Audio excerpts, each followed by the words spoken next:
Here we go. You really think you have a chance against us, Mr. Cowboy? Hey, motherfucker. What do you like to do? Oh, I don't know. Play chess. Screw. Well, let's play chess. They give off to Jonathan Taylor. Jump cutting his way. Close to the goal line. He's in there. Touchdown. I-N-D-Y. Jonathan Taylor. Wheeler finds Quan from the logo. Here's Halliburton into the front court. Mishandled it, but gets a shot. Hits it. Hits it. John, I have never been better to be on the air with you here in Indianapolis, a place where so many of my dreams have come true. The Ride with JMV on 93.5 and 107.5. The Fan. All right, I don't know. Is it still breaking news right now? Do we still have the breaking news sounder, you think? I've not heard that in like 3 or 4 years. I'm just kind of curious if it still exists within our system right here since we changed buildings, James. The breaking news sounder. Love the Nightline ABC breaking news sounder. We got to use that more. Ivica Zubac and Kobe Brown to the Pacers from the Clippers for Benedict Mathurin and Isaiah Jackson. 2026 first-round selection. Now, this is how this works out. This is everybody's point of contention right here, and it should be. So, the 2026 first-round selection, if the pick ends up being 1 through 4 or 10 through 30, the Pacers will keep the pick, meaning they won't get screwed. Now, if it's not under those guidelines, they get screwed. So again, if the pick ends up being 1 through 4, 10 through 30, the Pacers will keep the pick and will send an unprotected 2031 first rounder. If the pick falls between 5 and 9, then the Clippers will receive that selection. So there is no doubt if you ever wanted this team to tank, and I'm going to have to, I guess, embrace the term entertaining losses because that's exactly what you want from here on out. You don't want to jack around with this. You know how our good fortune sometimes runs around here. The second-round selection involved in this has yet to be announced. So the Pacers go out and secure their big man.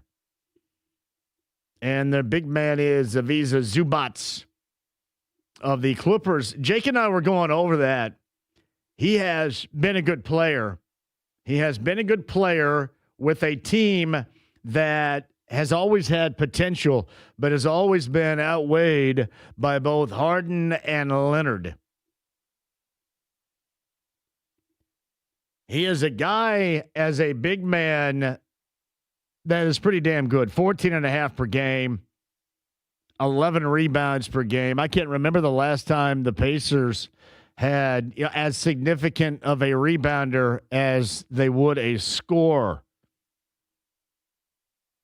That is a big guy. I would expect his scoring, especially with Tyrese Halliburton. Again, this is always the straw that stirs right here, the whole Halliburton effect. Simply put, we saw what he did to Miles Turner, and I know you guys like to make the joke, and rightly so. If he can do that with Miles Turner, then he can certainly do something like this with Zubac. Zubac is a big, a rough, and a tumble type of guy. The one thing that Zubac has not been noted for that I have seen is being able to face up. Zubac this season, are you ready? Zubac this season is a 61% field goal shooter. That's a high rate for a big. Zubac has attempted 0.0 three-pointers. And by the way, just a smidge over 70% from the free throw line, too.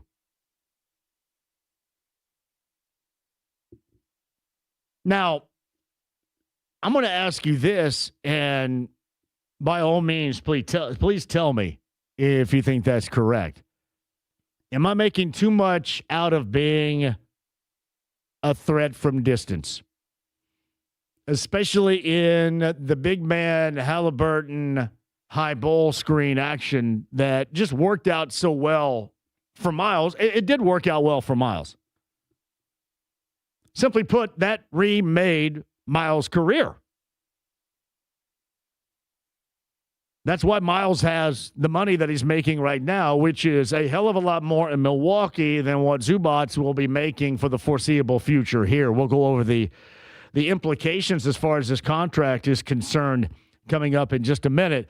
But the dynamic in all of this is you had to go out and find your big man. As good at times as the guys you have picked up to take the place for Miles Turner, they are not individually good enough. Zubats is certainly good enough to be high quality, high caliber at the 5 with the Pacers in the East.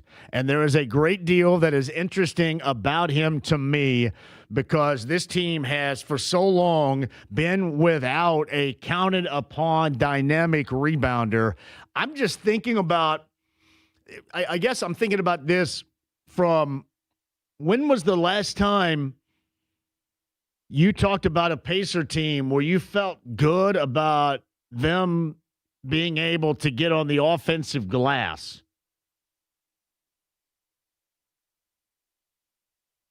That's my thought. I've always said this too.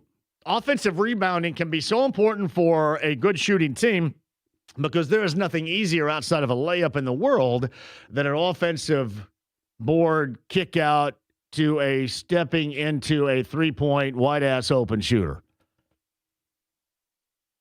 That is something that I don't know I can remember the last time this team had that. That certainly is the case.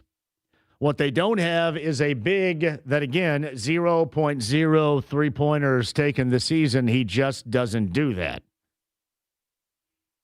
I'm not going to suggest he is likely going to ever evolve into that. Now, things can change. I mean, who have ever thought when they first came in? This is a bad comparison right here. My apologies beforehand. But whoever thought when Brook Lopez first got into the NBA that one of these days you would be viewing him as really nothing but a face-up three-point shooter. That's what he is, offensively speaking, or has been. And probably most noted about that. So I guess things could change if you're good enough at doing that. But as of right now, that is just not anything that he does. Is that a major factor? I happen to think that is a quality about this offense that I have long since admired. It just didn't have it all to do with Miles Turner. It just had to do with the threat of scrambling a defense. And that is a part of what I think made this team so good offensively. This is also a team that likes to do what? They get up and down the floor at a quick pace. It takes a minute to get used to that. More than a minute to get used to that. And everybody out there that plays basketball, they will always tell you, I want to play that style. I love playing that style. That is fun. But sometimes once you get into that style, you figure out that you're not built, you're not equipped for that style, and that can be problematic. That is something that we'll find out. Now, again, we're not going to find out any of this stuff really this year at all. Because without Tyrese Halliburton, you're not going to find out any answers. All of this is what you hope to see. And all of this is what is going to sort itself out coming up next year.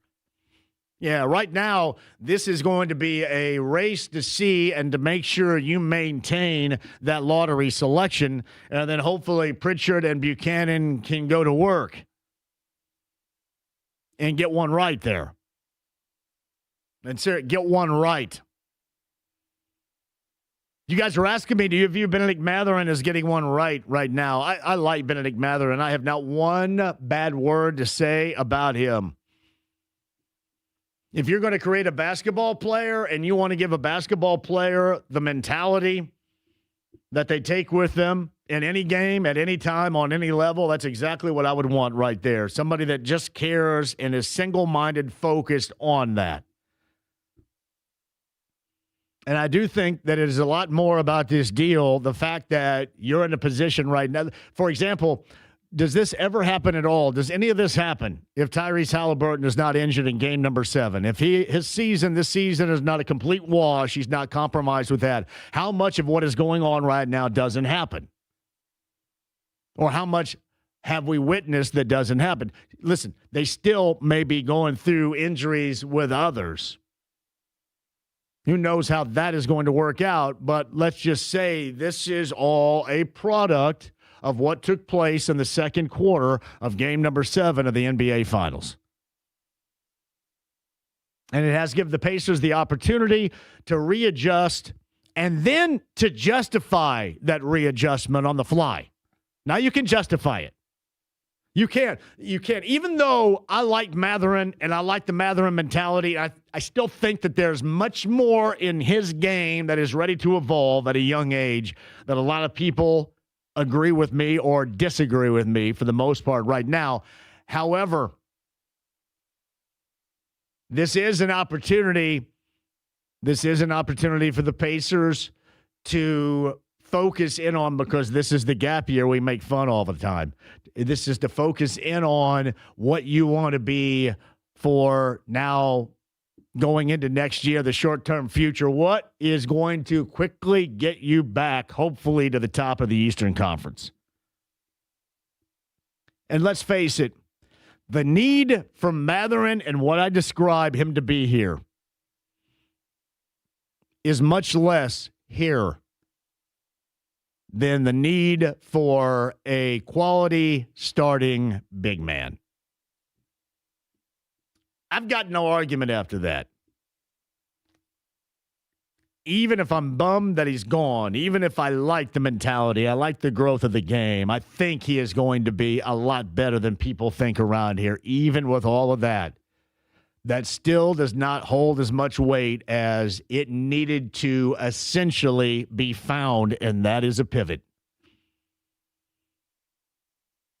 It had to happen. And really, it's not something that you would want to wait. Avisa Zubats is the big right there, getting 61% from the floor on the season. If you want to go back to the normal stats, 14.5 per game with the LA Clippers and 11 rebounds. And now all of a sudden you have the opportunity for offensive glass work. Got somebody on the interior that does have strength. The one thing that you're minus right now, and I don't know what you're going to do about that, I guess if you sub in Jay Huff, for example, you will get a open look at a three and somebody that can make it. But as a starter, he does not bring that aspect of his game offensively to the table.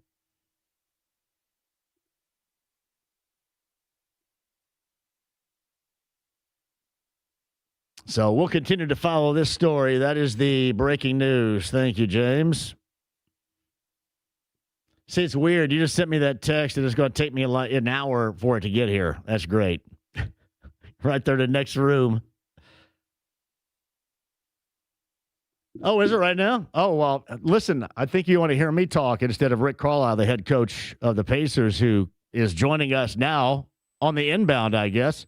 Rick, how are you? Thanks for the call. Hey, thanks, John. Appreciate the opportunity to come on. I'd be happy to talk a little bit about the proposed trade, but there's an initiative that is being launched today for Drive and Dish, my food insecurity charity. It'd be great if I could announce it officially on your airwaves. Why don't you? Highest rated show in the Midwest. Yeah. I don't know what ratings you saw, Rick. I appreciate you. I mean, why don't you show my bosses that ratings book, please? Thank you. Well, we all believe in manifesting, don't we? We do, brother. We do. There's no doubt. No, go ahead. I would be proud. Yeah. You have the floor. The floor is yours. Appreciate that. Starting today, February 5th, there's 32 Penn Station sub shops in central Indiana. My good friend Joe Sunderman, who owns all those shops, has most graciously offered a promotion where if you go into any Penn Station sub shop, donate $2 to Drive and Dish, you'll get a free buy one, get one free sub card. And all of these locations in Central Indiana, the GMs are doing a competition. So who are the top 3 that raise the most money for Drive and Dish are going to get the royal treatment to a Pacers game. They're going to get seats down near the floor. They're going to get a locker room tour.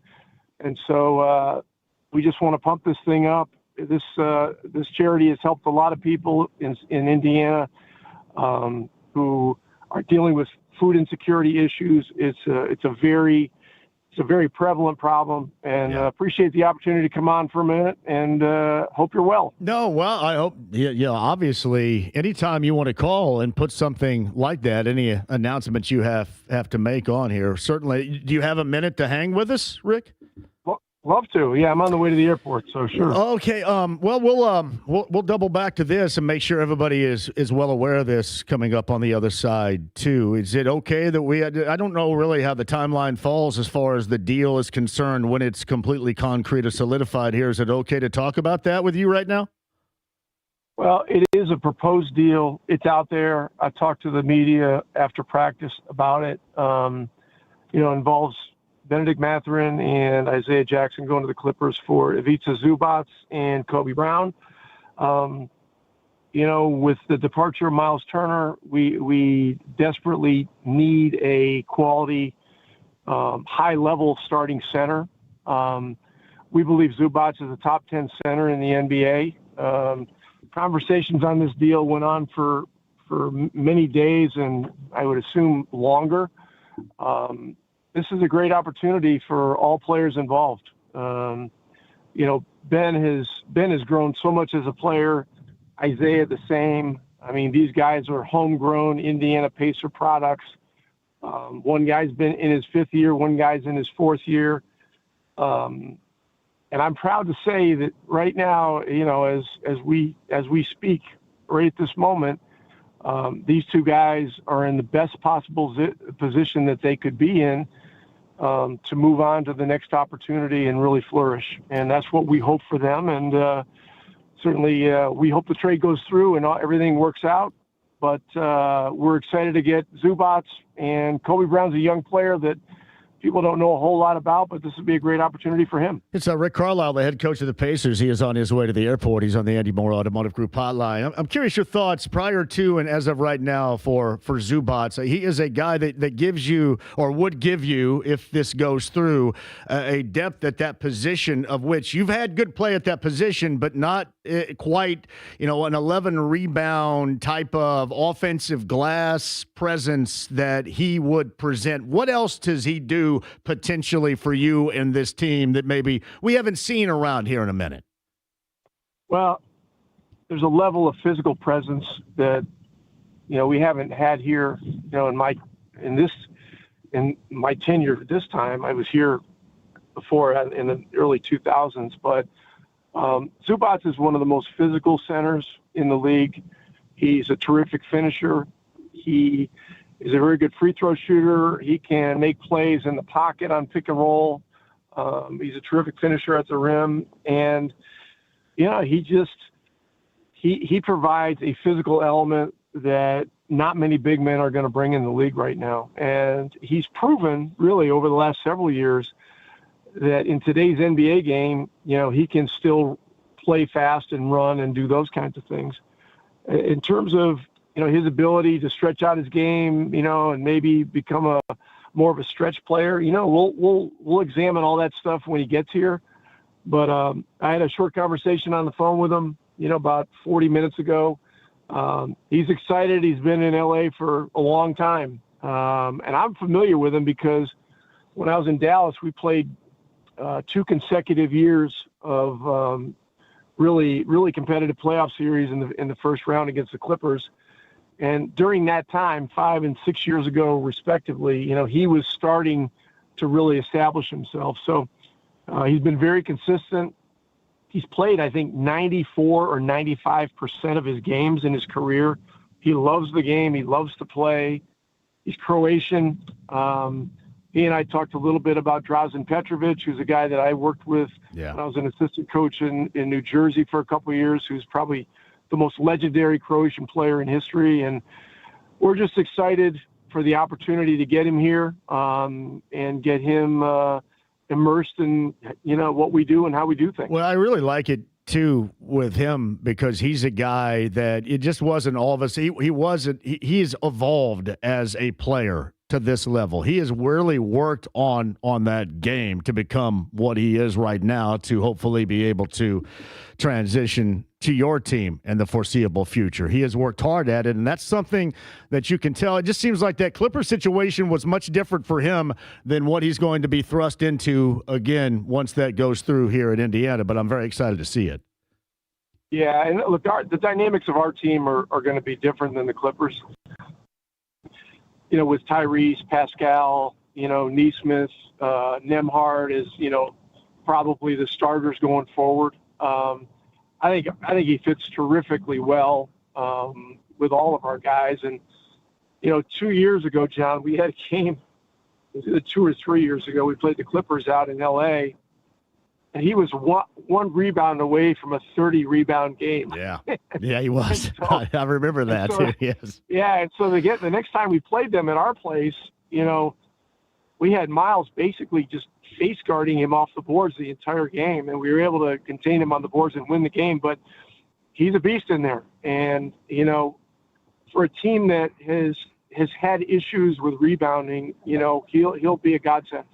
It's funny you mentioned that particular game too, because it seemed like every time Miles didn't have the best of games like that, I had a bad game too, if that makes sense to you, the next day. And that was one that stands out to me as far as not being a great moment. But that is something that this team has really lacked in that category. I'm not taking anything away from, Miles or previous guys here, but what he offers, especially down low, and I think about this from an offensive glass standpoint, to get second chance opportunities, that's something that has not been prevalent, it seems, around here in a while, and that has to excite you.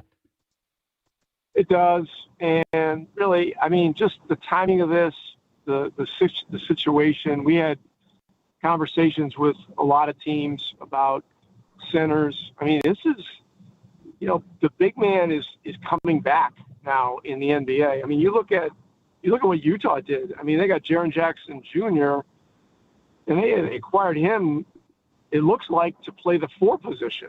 So now they got him, Nurkic, and they've got Walker Kessler, who's coming back next year, unless he's moved to the last minute, which I don't believe he was.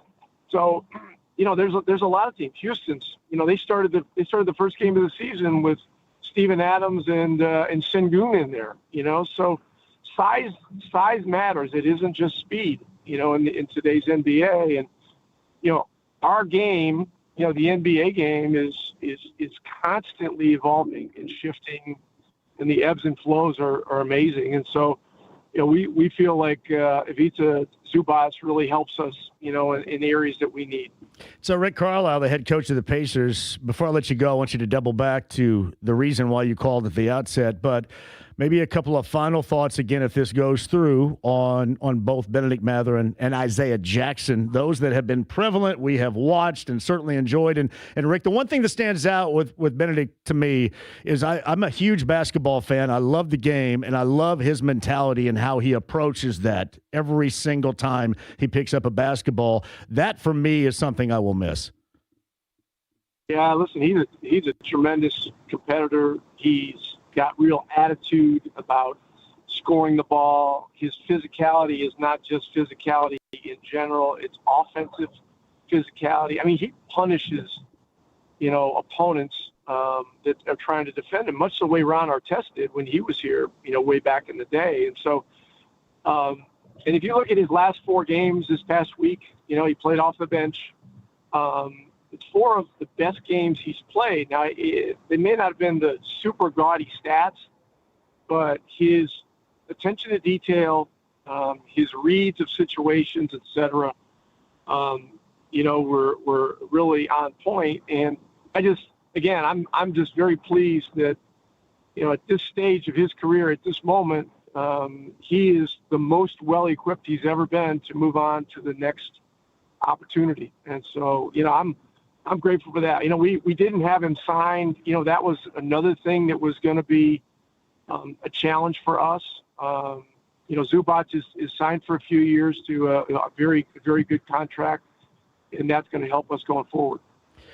Yeah, I thought Monday night was exactly what everybody wanted to see from him. I thought that was a tremendous game, a tremendous effort. And I know Quinn alluded to this a couple of different times on the broadcast. Didn't force it. That was just letting the game come to him and being himself. I thought that was a really great example of how you really want to see him be back on Monday night. Yeah, and look, he's terrific. Yeah. I'll tell you the truth. I'm glad he's out west. I'm glad we're not having to see him 4 times a year. Yeah. But you know what they say about trades. To get really good players, you got to give up really good players. And I really think this is going to be a win-win for both teams.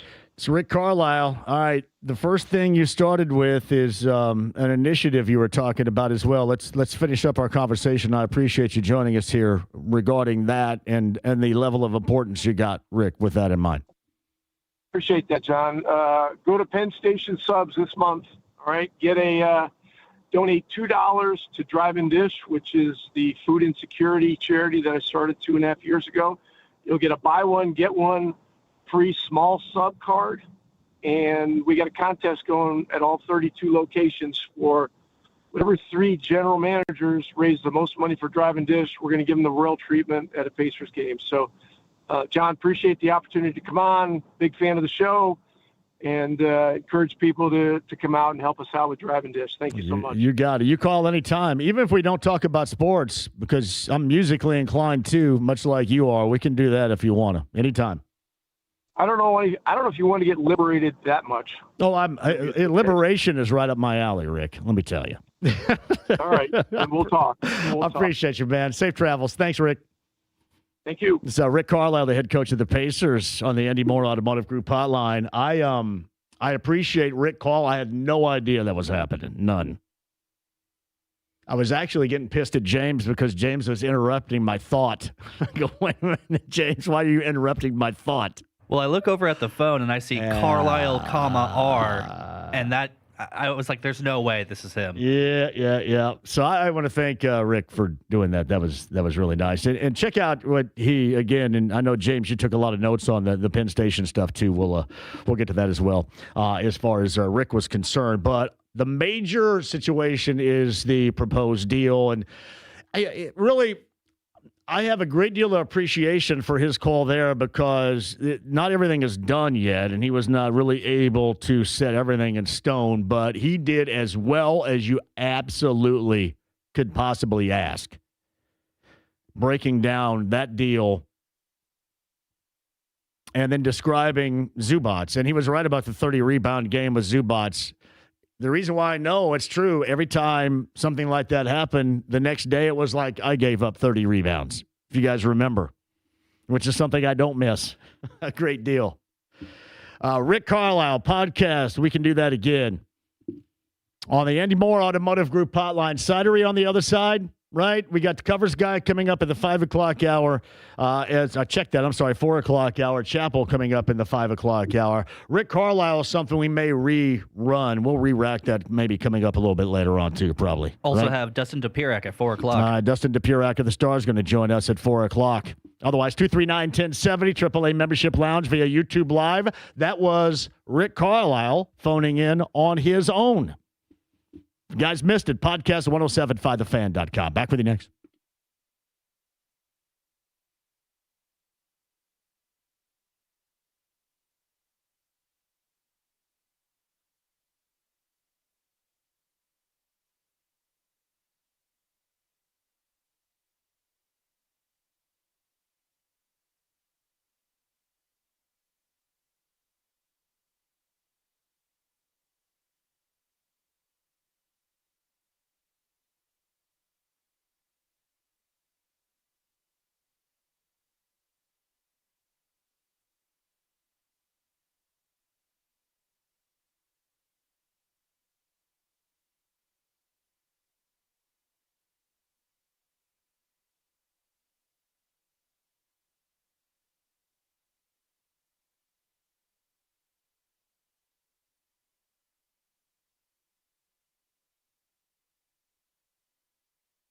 Hey, it's Johnny of the great idea this weekend to get the big game. That means if you're the party host, you got to do this thing up right. You are not BYOB, dude. You are not. You are the party host that makes sure everybody's satisfied. That's why you got to get that stop at Big Red Liquors and great deals that are going on for the big game on the inbound here. Where do you want to begin?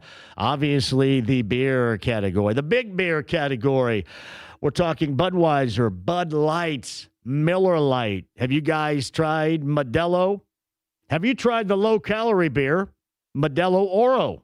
Just 90 calories for Oro, 95 calories for Michelob Ultra, the superior light beer, and all are on sale right now at Big Red Liquors. My advice, check it out today or at some point this weekend to make sure you are completely prepared for your big game party. That's Big Red Liquors that powers the JMV Takeover every Saturday night, 6 until midnight on B105.7. To find the location nearest you, that's BigRedLiquors.com.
The Ride with JMV. Have you ever killed anyone? Yeah, but they were all bad. 93.5 and 107.5. The Fan. Rick Carlisle, Pacer head coach, on his way to the airport on a podcast at 107.5thefan.com. If you missed any of that at the start of the show, also the message beyond talking about this deal today, Matherin, Jackson, Zubats, the major players in that, is the 32 Penn Station shops across Indiana starting today. If you go into one, donate $2 to the Drive and Dish, you get buy one, get one free card. Top 3 that raise the most money get the royal treatment for a Pacers game, seats near the floor, locker room tour, and everything, as Rick talked about right there. We appreciate him dropping that on the show. We'll continue to remind you over the course of the afternoon as well. Again, it is a Zubats for Matherin and Jackson for the most part. We'll get into the rest of the nuts and bolts of that in just a second, too. Rick Carlisle, again, podcast 1075thefan.com. Meantime, Andy Moore, Automotive Group Hotline. It's Evan Sidery for a little bit more breakdown right now. I should remind you, Bobby Marks of ESPN will join us coming up on tomorrow's show. Braylon Mullins was going to be on of UConn today, the former Mr. Basketball. He's going to join us, I think, next week for the Huskies. And Josh Schertz, the St. Louis head coach, it may be tomorrow, maybe next week as well. Those are some of the balls, so to speak, we have in the air as far as guests on the inbound. But right now, Evan Sidery joins us. So what did you think when it's said and done about the deal that took place today? Yeah, thanks again for having me on, John. Really appreciate it. So like I mentioned yesterday, this has really been in the works for the last 24 to 48 hours here. And the unique protections on that pick, John, for 2026 is what really, I think, got this across the finish line here, where I don't think the Pacers wanted to do this, but they had to, in the end, get up either a top – if they can hold on to their top 4 pick in this year's draft, they keep their pick. If it's outside the top 4, it now goes to the Los Angeles Clippers. So that is a really interesting dice roll. Pacers have a 52% chance currently of keeping that pick. If it doesn't convey it this year, the Clippers get an unprotected pick in 2031 along with an unprotected pick in 2029, along with Benedict Matherin, along with Isaiah Jackson. So a heavy price to pay. I think, like we both know, John Matherin's a great scorer. I just don't think he was ever going to have that full green light opportunity here in Indiana with the system that they play. Isaiah Jackson's a good, solid backup center. But those protections here, I think, are really unique here. And especially, I think, from my point of view, looking at this more and more in the last 20, 30 minutes, I think it's a great roll of the dice here. If you somehow get that 50-50 shot of winning that top 4 pick, Ivica Zubats, and a top 4 pick in this year's draft, if that happens, that's a home run. If it doesn't, obviously you roll the dice a little bit, but Zubats is still a really good center. Yeah, I'd mentioned, too, this is an aspect, and still, when I was talking to Rick, we were talking about, the stretch category, and that's something that he hasn't shown. He doesn't even do. He hasn't attempted a three-pointer this year. But in the one category is rebounding. He's a dominant rebounder, and he's an offensive rebounder, and that's a category, 2 categories, if you will, that the Pacers have long since been looking for, hope to have, and really is something we haven't seen around here in a long time. Correct, yeah. Kind of think of this, John, as like this is a good comparison I've thought of recently. It's sort of like the Pacers a couple years ago when they pursued DeAndre Ayton as a max free agent, but Zubats has none of the negatives that Ayton has. He has a high motor, very soft hands, never turns the ball, very super smart player, elite rim protector. He was all defense the last couple of years, second team. He can't stretch the floor, but everything we complain about with Miles Turner as far as rebounding, tentativeness around the rim, Zubats is a bruiser. He's an elite pick-and-roll finisher. I think him and Tyrese Halliburton are going to get an instant connection on pick-and-rolls and be an elite duo there in that category. Solid rebounder, I think one of the best in the league, a good rim protector. Sure, he can't stretch the floor, but you keep a guy like Jay Huff, like we talked about yesterday, too. That's a good backup 5 to spell Zubats at some point. So I think I love this trade. Obviously, May 15th in the NBA lottery is, John. That's going to be a really interesting day now for a lot of Pacers fans because that's going to say a lot about how this trade looks. Yeah, it's going to be funny, too, to think and watch. You mentioned the guardrails of protected through 1 and 4 and 10 and 30, but if it lands somewhere in between, that is certainly going to be problematic. So I was thinking, maybe I'm going to go ahead and get suited up and play sometime down the stretch of the end of the season because 52% to make sure you cash in on that, I'm assuming you will want that to be as good and solid, I'm assuming, as possible. Do you not, to make sure you try to get in that category? Yeah, I think we're going to be seeing pretty quickly after the All-Star break, John, that we're going to see Pascal Siakam, Andrew Nembhard, Aaron Nesmith get a lot of coach's decision rest or injury management, as they like to call it nowadays, because if Pacers can somehow get to the number one slot pre-lottery, they can boost their percentage currently from 52 to 55%. So if they want to be able to get a number one slot and the best odds possible of keeping this pick to go with the Vita Zubats, they're going to tank really hard the rest of the season. Like, I might not even see 5 games that they win the rest of the year, because it is in the Pacers' best interest to tank now. Because if you can get a potentially franchise-changing prospect with your future long-term center now in the same couple months span, that makes the Pacers, John, again, an elite team next year. This could be that team we're going to be talking about the national media and this summer. If they do get a top pick in this year's draft, everyone's going to say the Pacers are back, the Pacers are back, the Pacers are back. That's what everyone's going to be saying, because if you get Zubats in a top 4 pick, that changes everything. You don't really care too much about losing a 2031 first-round pick if that conveys in the top 4 this year. But, yeah, I very much doubt that we see a lot of Siakam and a lot of the other good guys after the All-Star break. Evan Sidery talking NBA trade deadline. Pacers, Zubats coming from the Clippers, Matherin and Jackson, the 2 major players that you know very well going back to the Clippers. A lot more in the details right there, and we'll get to that in a second. But I did wonder if you have thought about the short. And with Zubats, he's under contract for 3 seasons, 18-1, 19-6, and $21 million. The benefit for the Pacers now, in comparison with Miles, I'm assuming there's a great benefit there, but how might that benefit the Pacers, considering what they're going to have to go through and just the close proximity they are in terms of the tax apron? Yeah, I think it's a steal when you look at the contract. Like, we were just talking about a guy, DeAndre Ayton, who was on a max contract that the Pacers signed an offer sheet to 3 years ago. Now you're getting a guy that's even a couple tiers better than DeAndre Ayton for half the price. Zubats is going to be not extension eligible for 18 more months, so he's on this really cheap contract for at least 2 more years, making well under starting center value. And that's super important when you see the maxes for Halliburton, the max for Siakam. Andrew Nembhard just got extended. Aaron Nesmith just got extended. Obi Toppin is making $15 million a year. Jarris Walker might be doing an extension with the way he's playing this summer. So now you're seeing this core is all locked in together through 2028. All their top 8, top 9 players, John, are all under contract through 2028. So this core is officially locked in.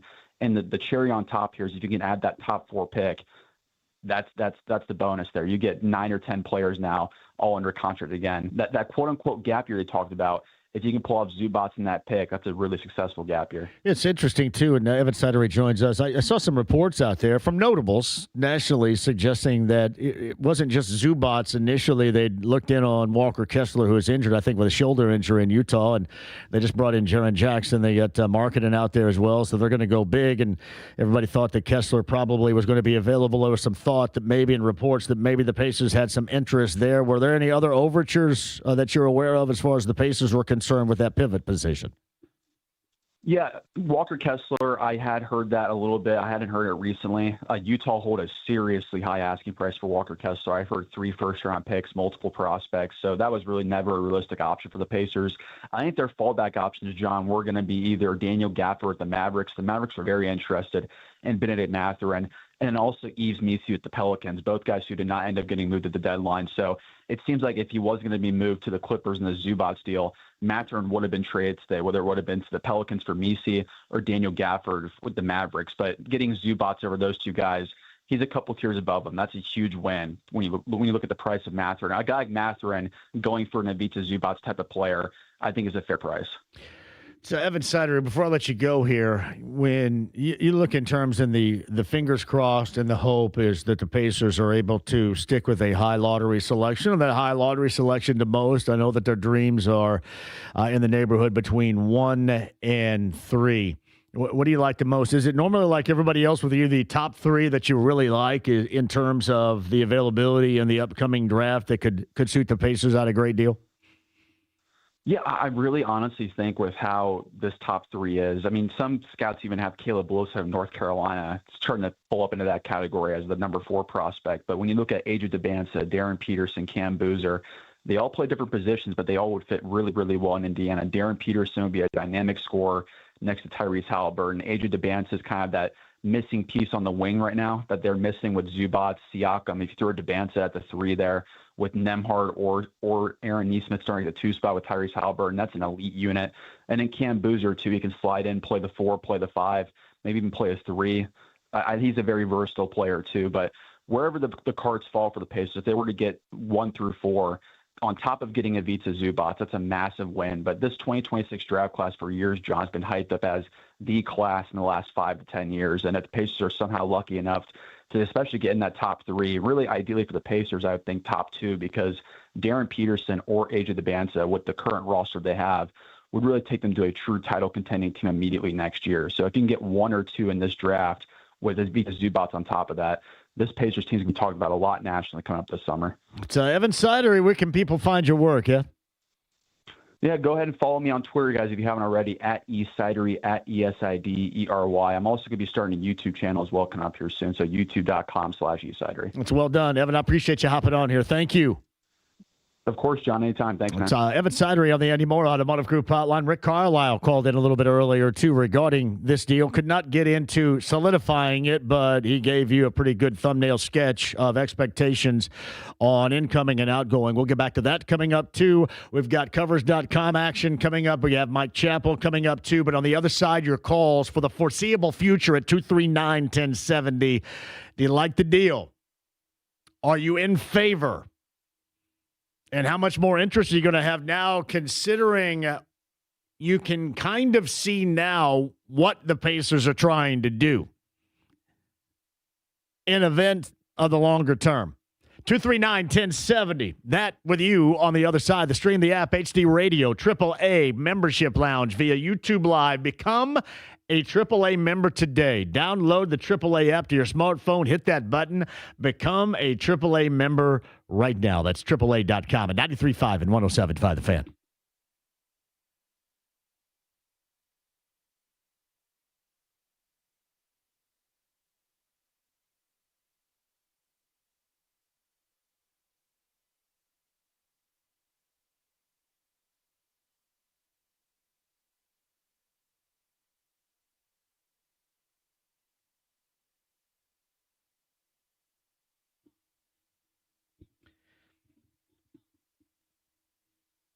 Hey, John here for Daisy Brand Dips, the makers of the greatest low-fat cottage cheese on the planet. Daisy Brand low-fat cottage cheese. But here's a twist for you, too. You got parties coming up. Maybe you're just snacking coming up this weekend for the big game. Make a Daisy Brand French onion dip and Daisy Brand ranch dip. I'm talking homemade taste that you will absolutely love.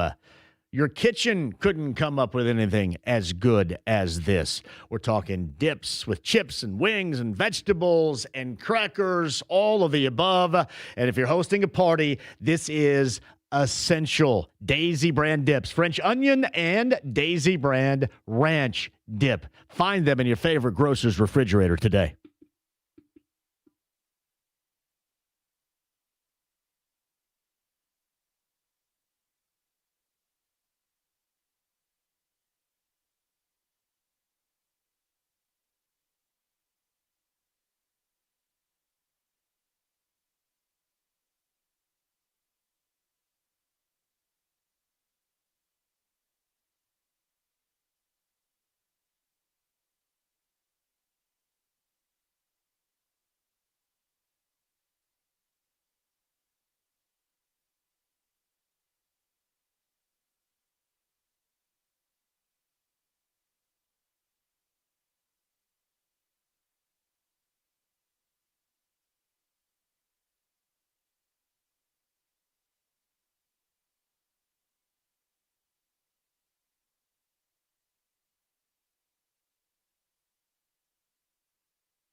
Hey, it's John here for Love Hitting It Air. That's John and Chris Love at 317-353-2141. Right now is a great time, right? Because I know the temperatures are going to be a bit on the rise. Finally, make sure that your heating unit is still working efficiently, because it can be compromised with this winter. It seems like it's been 3 months, and it's only been a month of January that's in the rear view now. It's been tough. And that can play a role in the inefficiency in your system, lack of comfort, and a higher bill monthly. You don't want that. Make sure Love Heating and Air gets a shot to check it out. And if you need a repair, mention my name. Say JMV sent me. you're going to get $95 off the service fee. The best in the business, John and Chris Love at Love Heating and Air. In fact, this is a mental reminder for me. I have to call Kendra at 317-353-2141 and get them in my house to check my heating unit today as well. 317-353-2141. It's online, love-hvac.com today.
The Ride with JMV. I am the cream, yeah. The cream of the crop. And there is no one that does it better. 93.5 and 107.5. The Fan. All right, welcome back again. Visa Zubats, Kobe Brown from the Clippers to the Pacers. Benedict Mather and Isaiah Jackson to the Clippers. Also a 2026 first-round selection. Now, if the pick ends up being 1 through 4 or 10 through 30, the Pacers will keep the pick and will send an unprotected 2031 first-rounder the Clippers' way. If the pick falls between 5 and 9, then the Clippers will receive the selection. So you know what needs to be done right here and right now. Clippers also receive a 2029 unprotected first-round pick and a second-round pick. And Rick Carlisle called in the show on the way to the airport. The Pacers play the Bucks coming up tomorrow night. That is at 8 o'clock, 7:30, the pregame right here on The Fan. To not only explain to you that, he really couldn't go into full detail, but I thought he was really good at describing the deal, the player and Zubats they're getting and what they were losing, and some really nice things regarding Benedict Mather as well. Also wanted to remind you, the 32 Penn Station shops across Indiana starting today. If you go into one and donate $2 to Drive and Dish, you get a buy one, get one free card. Now, the top 3 that raise the most money, location-wise, get royal treatment for the Pacers game, an upcoming Pacers game, including seats to the floor, locker room. Check that out. Again, the 32 Penn Station locations across the state of Indiana. And tell them that we sent you. You heard about it right here, and you heard about it exclusively from Rick Carlisle regarding that here a little bit earlier. All right, quick break. We'll come back. Our good friend Matt Taylor's got something going on tonight. I'll explain that to you. Dustin Dopirak of the Stars is going to join us coming up on the other side. Again, Pacers get Zubats. We got more for you coming up. Hour number 2. Your calls as well at 239-1070. This is 93.5, 107.5 The Fan.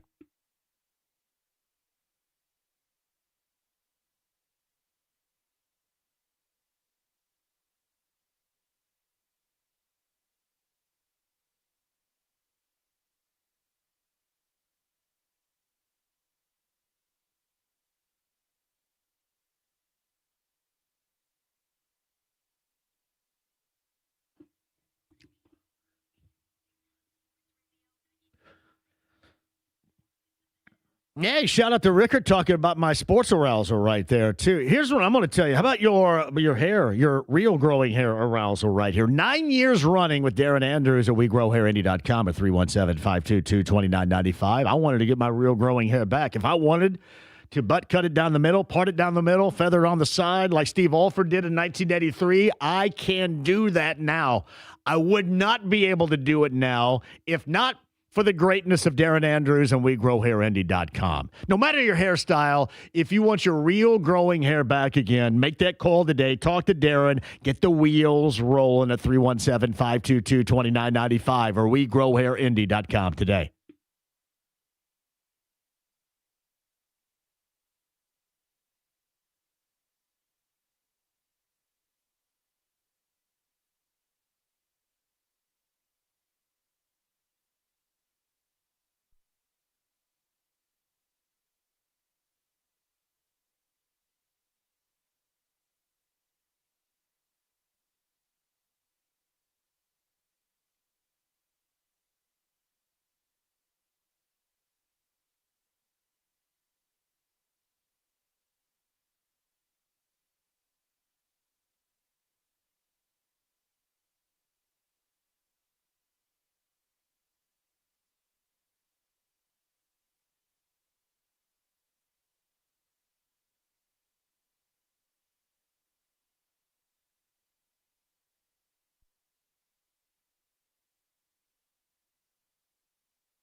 The Ride with JMV. Son, you got a panty on your head. You drive fast, eh? 93.5 and 107.5. The Fan. With the departure of Miles Turner, we desperately need a quality, high-level starting center. We believe Zubac is a top 10 center in the NBA. Conversations on this deal went on for many days and I would assume longer. This is a great opportunity for all players involved. You know, Ben has grown so much as a player. Isaiah the same. I mean, these guys are homegrown Indiana Pacer products. One guy's been in his 5th year, one guy's in his 4th year. And I'm proud to say that right now, you know, as we speak right at this moment, these two guys are in the best possible position that they could be in to move on to the next opportunity and really flourish. And that's what we hope for them. And certainly we hope the trade goes through and everything works out. But we're excited to get Zubac, and Kobe Brown's a young player that people don't know a whole lot about, but this would be a great opportunity for him. It's Rick Carlisle who called in on the way to the airport a little bit earlier to explain. Podcast, if you missed that, 1075thefan.com. Chappell still to come. We go covers.com, bottom of the hour. I'd mentioned, too, Braylon Mullins of UConn, the former Mr. Basketball, was slated to join us today. I think we're going to push that back until early next week. Of course, UConn gets Butler here. And Braylon Mullins, Josh Schertz, the head coach of St. Louis, was another, either tomorrow or early next week. I know we talked about that yesterday, but I think because of all that has gone down, we're sliding. They're both really cool about doing that, sliding that back to early next week. Meantime, on the Andy Moore Automotive Group hotline, more about the deal, NBA trade deadline come and gone, Zubac coming from the Clippers to the Pacers, Benedict Mather and Isaiah Jackson, and all the other components of this deal going to L.A. and to further explain, it is Dustin Dopirak of the Star on the Andy Moore Automotive Group hotline. So what were your initial thoughts when you finally saw that this deal was going through? Yeah, I mean, it was wild to consider because we were actually at practice and we knew this was going to be a potentially awkward deal. Not at practice. We were in that little ante room outside of the Court Extension St. Vincent Center, not knowing what it was going to be and what we were going to talk about, basically. And we had already been led up there when we, just everybody that was in media today, there was like probably 4 or 5 of us, me, Tony East, a couple of people from TV, start to see our phones blow up like, oh, wow, okay, they're really doing this, and just try to figure out, okay, well, is Rick going to talk? And he did, thankfully. That was really helpful to us. So, I mean, I know he was on with you guys. I was very appreciative of Rick coming out and talking to us and talking about the trade because I wasn't sure if he was going to be able to. Certainly you knew they were interested in it, and I didn't know really until last night that Zubac was going to be back up on the market, but I guess it makes sense after they moved James Harden for them to be going in a little bit of a different direction. So, okay, it's like, all right, well, this makes sense. This was the target that makes sense for them. Like, I just don't know if Daniel Gafford would have been good enough. I mean, I feel like they really want a center and they really want to be able to, swing for the fences a little bit and have a guy that they can really trust to be their 5. Zubac's the best player on the market. The surprising thing certainly was seeing the draft compensation come up. I think everybody was surprised to see, okay, they are going to play around with that 2026 pick. Now you're protected on the top half of it and kind of the bottom half of it that, if you're 1 to 4, you don't give it up. If you're 5 to 9, you do. But then if you're 10 to 30, you don't. And that's a fascinating move for me. I think to see that they like that took some boldness. I mean, like you're going to like that's going out on a little bit of a limb, but I also get it because I do think that, those top 4 guys, Devonta, Peterson, Boozer and Wilson are the guys that you can't, you're not going to be okay if you said you missed on one of those 2 guys. But it does, 5 to 10, there's some point guards in there. Those are some players the Pacers don't necessarily need. That you could say, all right, like who would you rather have than anybody who's probably in that range? You probably would rather have Zubac than any of those guys. So I get it. It is bold. It puts you out there a little bit that you're losing this much and there's a chance you might not get a draft pick. But at the end of the day, your draft pick is Ivica Zubac. And, again, I feel like at the end of the day, they needed to get a 5-man just desperately. They just were not going to be able to really, really contend in the East if they didn't have a center they could trust and a better center situation they have. And so on all those counts, this makes a lot of sense.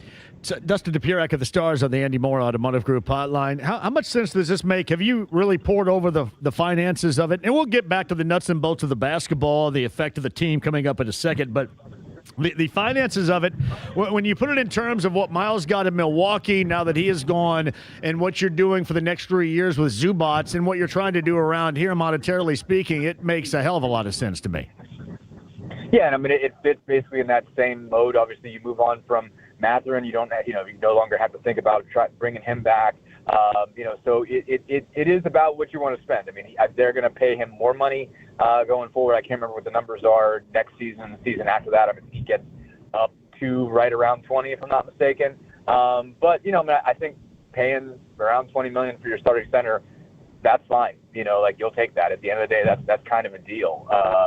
So that's it works out really well for them financially. They were able to get all the pieces together. I mean, there will be some opening to have a little bit of flexibility, but you didn't have too much is the thing too. Like you probably had to make a trade because you're over the cap, so it's not like you could go make some huge giant offer to Walker Kessler or something like that. It's when he becomes a restricted free agent. It had to be a trade. So if you're going to trade for somebody of that caliber, you got to move somebody. And at the end of the day, it was probably going to have to be Mathurin with his contract expiring. So yeah, I mean, financially, it makes as much sense as anything could possibly make. Dustin Dopirak of the Star. We're talking about that deal, trade deadline deal with the Pacers and the Clippers on the Andy Moore Automotive Group hotline. Something I discussed a little bit with Rick, and I think the reason why I discussed it because I was talking about it when he was on hold. I didn't know he was actually there, and he was on hold, and I was yip-yapping about it. So I'm sure he's very appreciative of that. But I kind of wonder about this. I think, I'm sure he wants to hear me talk about a breakdown of his team. Anyway, offensively, the one thing that Zubats doesn't do, and he alluded to the fact that he doesn't do it now, but ultimately, who knows, is high ball screen action in terms of picking and popping and being a threat. And that's what we really loved when Miles was here could do. And even if he didn't hit shots, he was a threat, somebody you had to pay attention to. Is there any thought that ever Zubats, I've watched enough Clipper games to know that he's not been at all utilized in that category. In fact, offensively, he's been able to get his by just going to get his own. Is there ever any thought of him maybe trying to become at least a small kind of threat in that capacity further down the road? I mean, I'm very interested to see what that looks like, and if Rick Carlisle looks at the situation and says, I can make this happen in a way that nobody else has been able to. I mean, Carlisle's a guy who works with these guys on fundamentals. I mean, he was talking today. I asked him just about Isaiah Jackson and his journey as well, and he said, his shooting is on the come. We've done a lot of work with it. Like I've seen at the end of practices, Rick doing fundamental, where's your elbow, type of stuff. With Isaiah, trying to get him to be a shooter. And Rick is obviously personally willing to get down into that kind of detail with these players to make them better. I mean, just to really get down into your mechanics. And so if he looks and sees a shooter in Ivica Zubac, I'm interested, in terms of what that looks like, because he's just muscling guys for a lot of buckets. Certainly you presume that, he could set a high ball screen and just level somebody with it. And can get something rolling to the basket. But I mean, you would like the pop threat there. I think Tyrese Halliburton has said in the past, that I'm sure you've seen this, that he's like, I didn't realize that I needed a guy that could score at all three levels. I thought it would be okay with just somebody else kind of just throw a lob to, but having Miles that could pop back and hit a three, but also play make and shoot out of a short roll and be a mid-range shooter, it just opens up so much. So, Zubac hasn't shown any, hasn't done that at all. I mean, he's 1 of 12 in his career from three. He hasn't taken a three. I think it's been 3 whole seasons since he's even made an attempt, much less made one. So, that would add an element that is not proven to be there at any point in his career so far. But, in terms of, who could make it happen, Rick Carlisle's on the list of people that could try. And so I'd be interested to see where that goes. And certainly they're not going to force that. They're not going to say, okay, we'll just start shooting threes in games and go from there. But, I mean, it's something he might work with in practice. And maybe if they see some progress, might try to become another element to his game, and that makes Zubac an even better center. I think he's still very, very effective if that never happens. Even if he doesn't add that to it. The essential pieces of this, Ivica Zubac, Kobe Brown from the Clippers to the Pacers, Benedict Mathurin, Isaiah Jackson from the Pacers to the Clippers. Now, this is something I want you to talk about right here, too, and Dustin Dopirak's on the Andy Moore Automotive Group hotline. 2026 first-round selection. You alluded to this a little bit earlier. If it ends up being 1 through 4 or 10 through 30, the Pacers will keep it.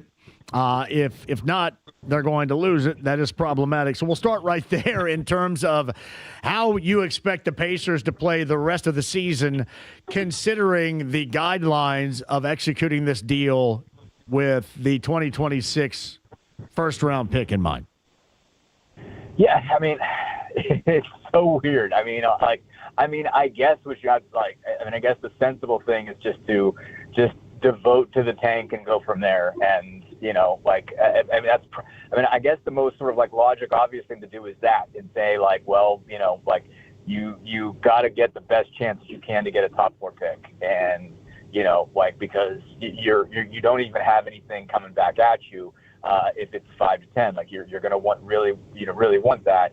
But, all those top 4 picks are determined by the lottery. So you're ultimately, at the mercy of the ping pong balls anyway. So, I'm very fascinated in terms of how Rick's going to handle this, because I also do think you want to get some, you do want to start the, relationships. You do want to get Zubac on the floor with Pascal Siakam. And if you have a lineup that includes Siakam and Zubac and Nesmith and Nembhard, how much can you really tank? That doesn't mean, you're certainly not going to become a championship contender overnight, or have a championship contender caliber team, but you're going to win some games.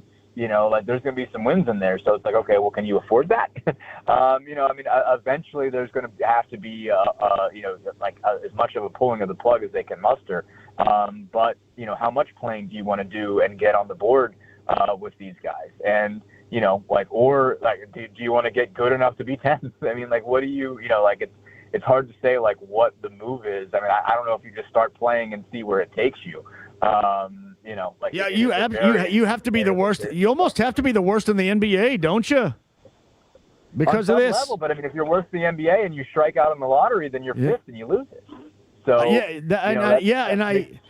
the one thing that concerns me, and this is my schlep rock attitude coming out in front of everybody right now, Dustin, is the fact that good fortune is not always shining upon us around here with our favorite sports teams. And I guess to do this, you have to roll that is a heavy roll. And is that going to be the difference between this being an incredible deal and a bad deal, or is it still just that for Zubac that, in your opinion, makes it a good deal?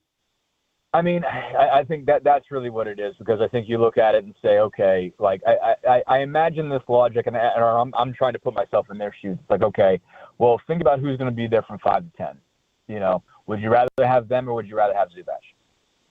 That's kind of really what it comes down to. Because, when you look at the names, the guys that are really good, are now you might have been able to extricate some other assets from somebody else. But Kingston Flemings right now is showing up 5th on just about every mock draft I see, the point guard out of Houston. He's, don't get me wrong, he's terrific, but you don't need a point guard. And so it's all right, what are you going to do if you take a point guard 5th? That you already have a franchise point guard. And so it's okay. And I guess you could play him off the ball or something like that, but I don't know if that really fits. I think he's a guy that makes sense as a point guard. Mikal Brown from Louisville is another one of those guys, and say, okay, would you feel good about that guy? That's another point guard. Nate Ahmed from Tennessee, I think, is a nice player, but he's big, kind of string bean, 6'10" kid. It's probably going to be a minute before, that he gets in there, because, Siakam's your 4-man. Ahmed's not going to displace him, probably isn't going to displace Obi Turner is the back. Obi Toppin is the backup for. So I don't, there's going to be some other movement, but the best center on the market, draft table is probably Hans Steinbach out of Washington. Would you rather have him or would you rather have Zubac?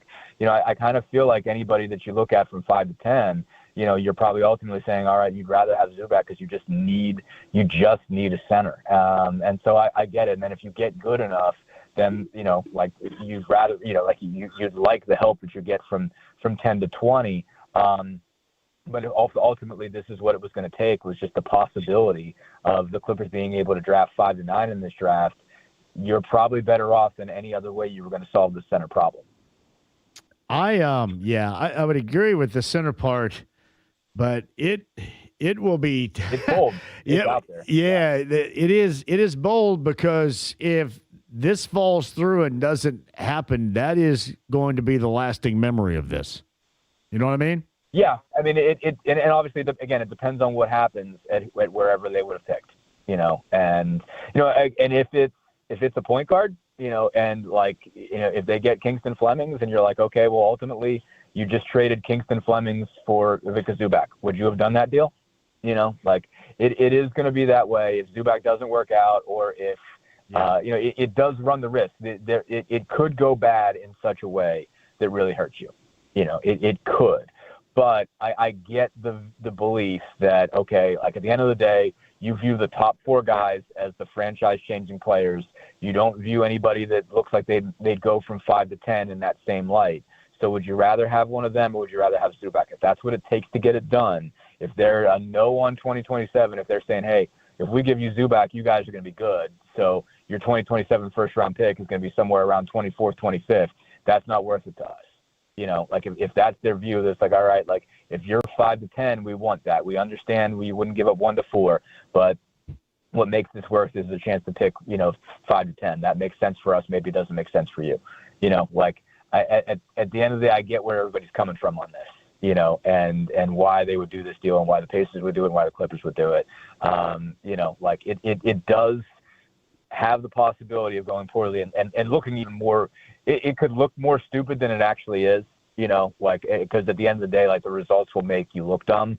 It doesn't matter what you were thinking at the time. And if other people thought that made sense, if whoever goes at 5, 6 or whatever, the Clippers ends up being an all-star, no one's going to care that he was a point guard, so in the long run. But, I get it. And also, if you win a championship, or if you get close and you weren't going to be there without a 5-man, it still looks like the right move to make.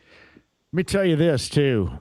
In terms of, if somebody out there right now is listening and you're building an amusement park, Dustin, you got to come up with a ride called Halliburton's Achilles, because it is the wildest ride in the park, for sure. Sure is. Just changes everything. My God. Can you consider where we have been and gone, what you're on the verge of doing, where you are? This is incredible stuff right here. It is. Yep. Butterfly effect type stuff is what happens when you have major players that are making $50 million to get injured. Then your entire mindset has to change. The most boring ass NBA thing of all time is that lottery, and that's going to be the most viewed thing outside of the 500 in the month of May around here. You know what I mean? Very clearly. People will be watching it very closely. Nuts. I know you got to bail here, brother. I appreciate you more than you know hopping on here. Absolutely, man. Anytime. Thank you. Dustin Dopirak of the Stars on the Andy Moore Automotive Group hotline. I have a friend named Mouse. Mouse is building an amusement park. Now, it's kind of a water park and amusement park. I don't know if I'm allowed to say it, but I guess I am, so I am. Up in Hamilton County, right? And he sends me texts all the time. He's a great dude. I met him at the local up in Carmel. He's a great dude, and he's, I think, a part of this, and they're putting together a water park, I think, somewhere between Westfield and Sheridan. And I'm thinking, man, if you ever come up with any amusement park rides, the wildest one would be the Halliburton's Achilles. This is incredible stuff right here. Just think about where you were in June.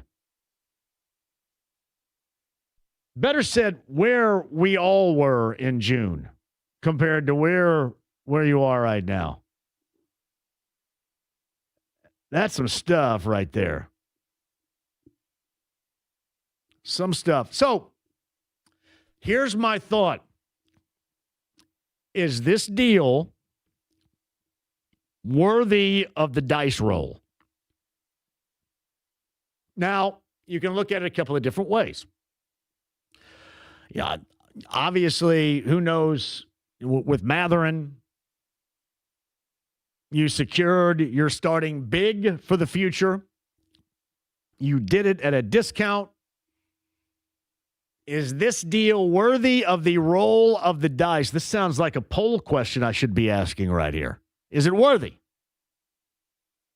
239-1070. We got time for you as well. If you missed it a little bit earlier, Rick Carlisle joined us. That podcast is up at 1075thefan.com. In fact, I just sent that back out on X if you want to check it out. And I do also want to mention the fact when Rick called, he wanted to talk up the 32 Penn Station shops across Indiana starting today. If you go in and donate $2 to the Drive and Dish, you get a buy one, get one free card that could lead you down the path of the royal treatment for an upcoming Pacers game. Seats near the floor, locker room tour, etc. 32 Penn Station shops across the state of Indiana, and Rick called about that. Is the role, and I know we're not going to know until May, but just right now, is this worth to you the gamble? This is a significant gamble. Toby writes this, JMV, with all the bad luck the Pacers have had since Game 7, we are due for a lucky coin flip. I love the move. Ryan, on the other hand, says, I love Kevin Pritchard, but I feel like we got absolutely fleeced on this one. Yaney, I think we hit a home run getting Zubats. I still remember his 31.29 rebound game, and Rick alluded to that, and I had mentioned I also remember that greatly because every time something like that happened and it was against Miles, it was like it was against me. It's the way that it was. Great financially, and hopefully the 2 first-rounders are picked 25 or higher each this year. I'm going to miss Matherin and Isaiah Jackson, but Zubats is a beast. Scott writes this, initially the 2026 pick really concerned me. After what Dustin just said, I kind of feel better about it. Worth the gamble. 239-1070 is that number Ryan's going to lead. Hello, Ryan. How are you? Hey, John, I'm doing well, man. How are you? Fantastic. Go ahead. Man, I hate it. I hate everything about it. We gave up a potential young star and picks and Isaiah Jackson for, Zubac is a great player, but he's not at that level. And I just feel like we took a huge risk. Ben ceiling could be Paul George. And floor, not too far away, honestly. Is it more about what you think Matherin is going to be, or more about how you could ultimately be stripped of that selection that everybody is hoping for in the so-called gap season? Both, man. How can you forget either one of them? I think Ben's going to be a stud. He already is a stud. But also, I mean, that pick, if we lose that, that's going to be heartbreaking. I cannot imagine the nut kick that would be in May. Exactly. Cannot imagine, man. I appreciate it. Call again soon. Yeah, man. I got time for you guys all on the other side, so sit tight if you're on hold. You guys asking about Kobe Brown, who was also coming from the Clippers as a part of that deal. Just a little under 3 points per game. He is a former first-round selection, pick number 30 going back to 2023 out of Missouri. Kobe Brown, along with Avisa Zubats. Is it worth the risk? Worth the gamble? Dustin Dopirak, Evan Sidery, podcast 1075thefan.com. We got time to revisit Rick a little bit later on. We're going to have time, but we got to bail early. Oh, we got to bail early. We got to bail at 5:40 today? We got to bail at 5:40. Son of a gun. Rick Carlisle called into the show a little bit earlier. If you missed that, the podcast at 1075thefan.com. We'll play bits and pieces as we come back into the show over the course of the afternoon of what he had to say about that deal. Now, mind you, it was unofficial, so I thought he went into great detail, even though it was at that moment completely unofficial. Stream the app, HD Radio, AAA membership lounge via YouTube Live, 239-1070. If you want to get in on the text line, 317-239-1070 as well. 93.5, 107.5 The Fan.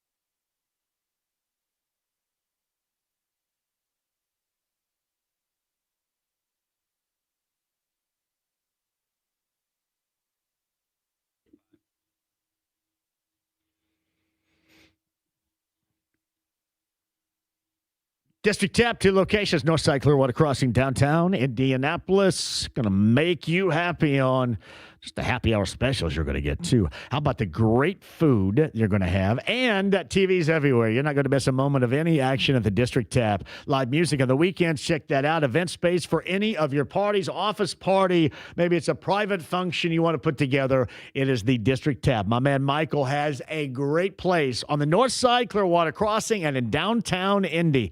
Check it out online for further information, thedistricttap.com.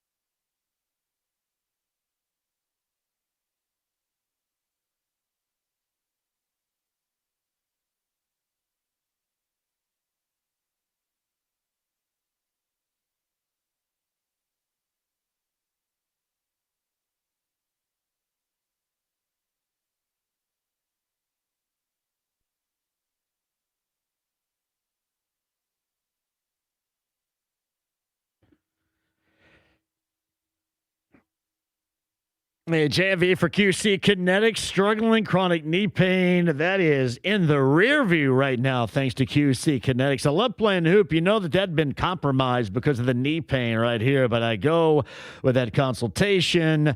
I am good to go with QC Kinetics. They use that innovative treatment. My body's own biologics. Who knew? To get rid of that pain that I had. 317-559-PAIN, a free no-obligation consultation to let QC Kinetics see if you qualify for the therapies they offer, which obviously include the therapies like PRP and stem cells. My knee pain is no longer there thanks to QC Kinetics. If you have chronic pain, you can also rid yourself of that and get back to what you love doing today with QC Kinetics. The success rates for qualified candidates, awesome. So, again, give them a call today. That's QC Kinetics, 2 locations in Greenwood and in Carmel, 317-559-PAIN. Tell them I sent you. QC Kinetics today, 317-559-PAIN.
The Ride with JMV. Attention, whoever you are, this channel is reserved for emergency calls only.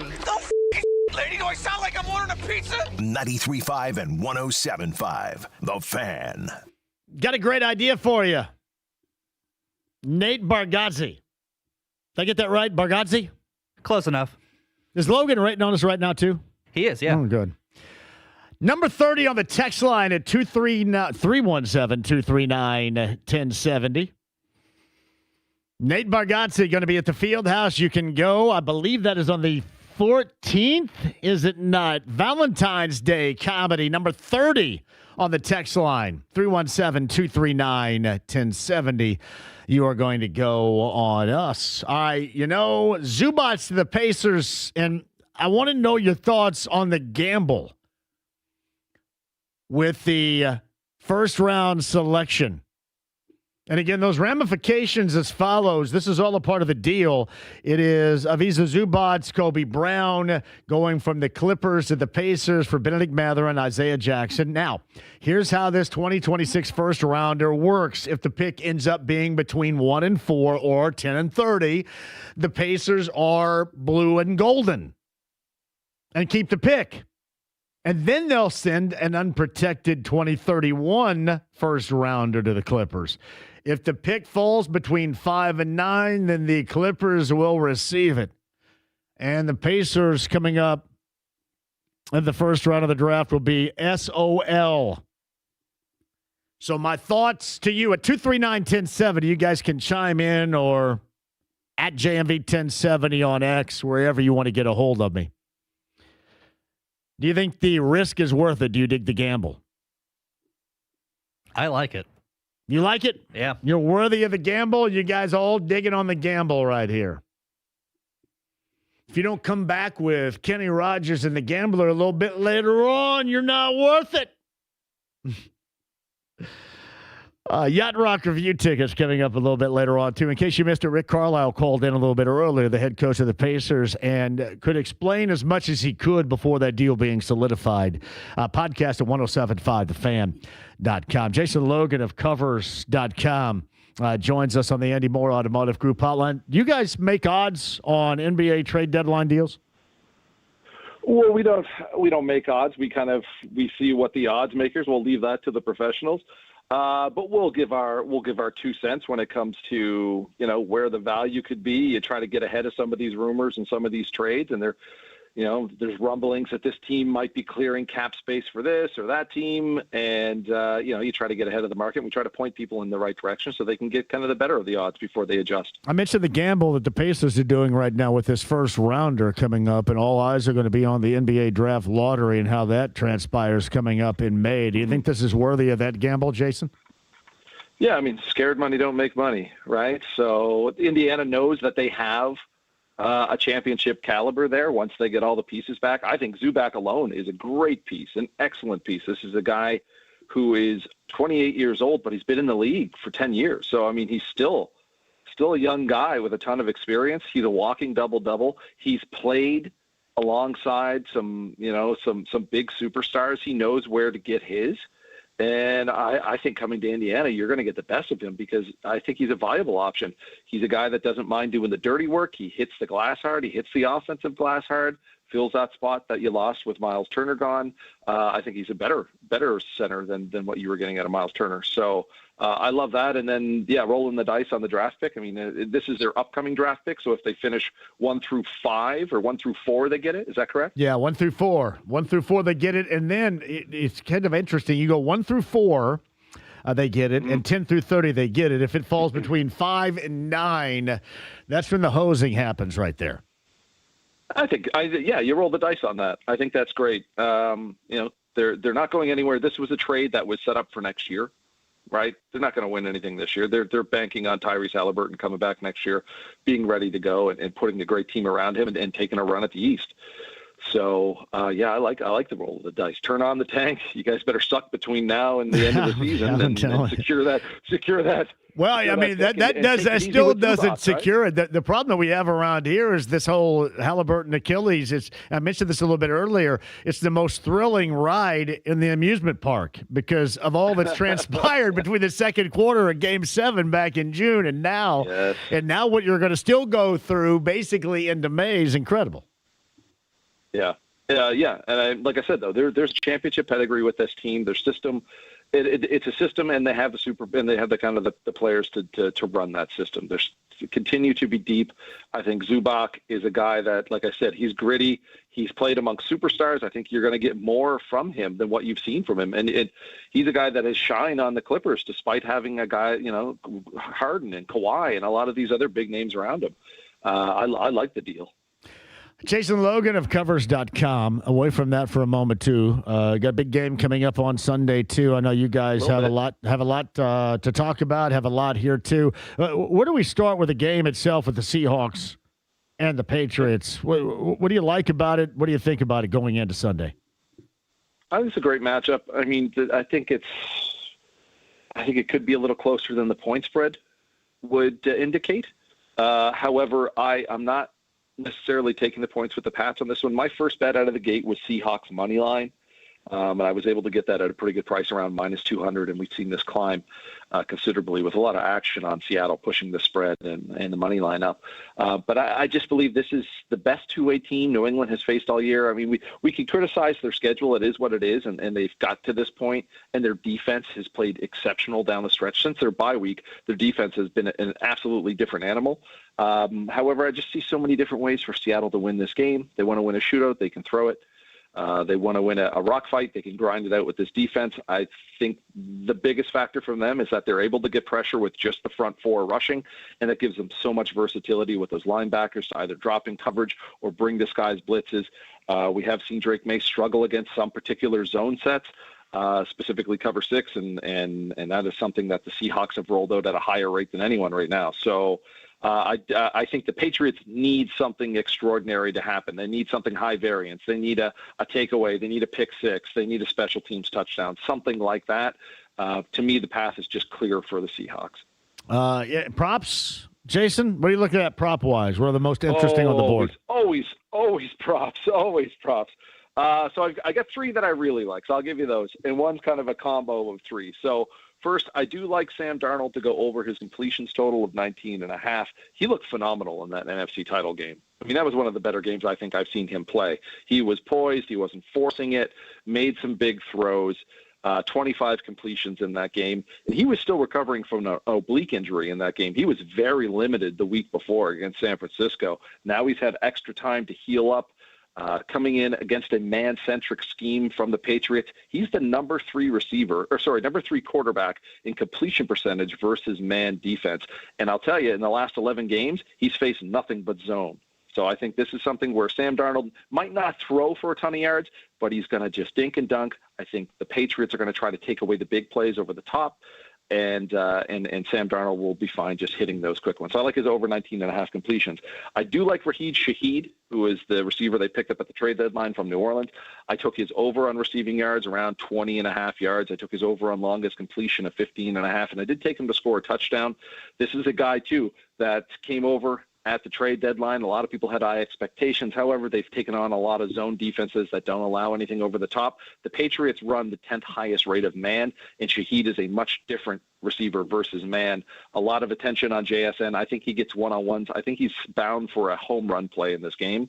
So I liked his over on those, and for him to get in and score a touchdown. The last time he took on a defense that played this much man, it was against the Giants in Week 5. He went for 114 yards and had an 87-yard touchdown dinger.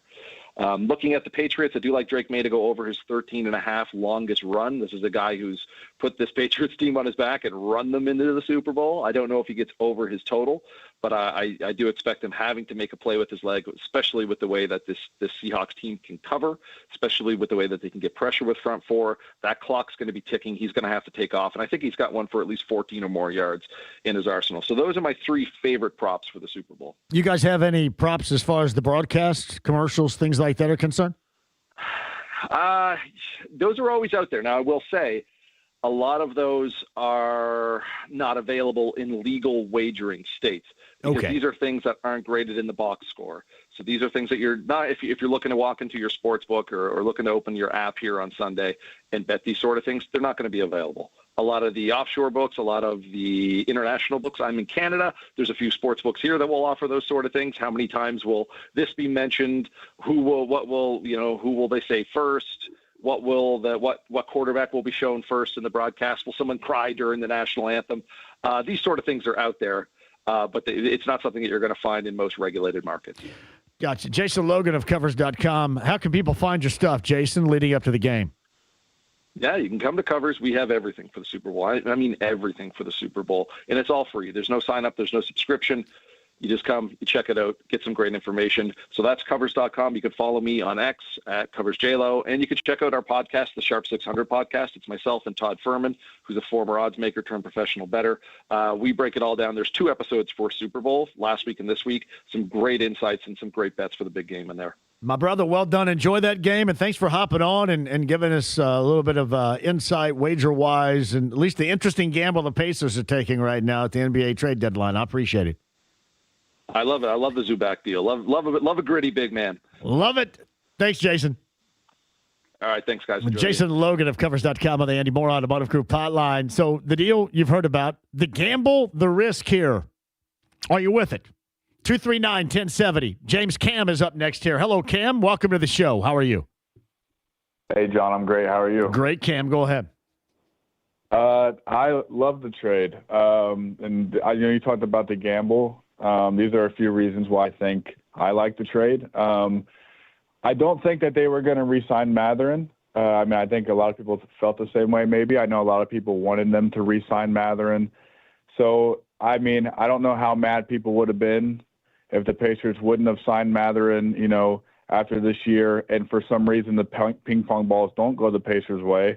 And imagine they get the 7th pick or the 8th pick.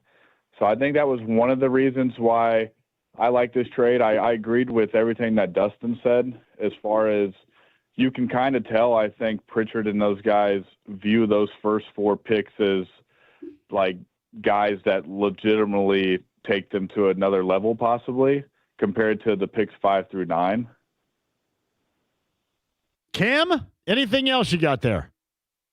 I like it. I just also think like Zubac with Halliburton, we talked about how Halliburton made Turner. Look at Turner's contract right now, and I guarantee you he got 99.9% of that because of Tyrese Halliburton. Yeah. And you throw Zubac in here, and you look at how good of a contract Zubac has for 3 years and whatever money. So I definitely am on the train of I like it, and I'm not worried. I wasn't worried about if I'm one of those guys that's watching the tank and I'm watching who's coming out of college. I'm watching those first 4 guys either way. I'm not paying attention to 5 through 9. So if they weren't going to maybe re-sign Matherin, then I'll roll the dice with Zubac and possibly a top 4 pick. Cam, man, I appreciate the call. You got to do that again soon. Thank you, brother.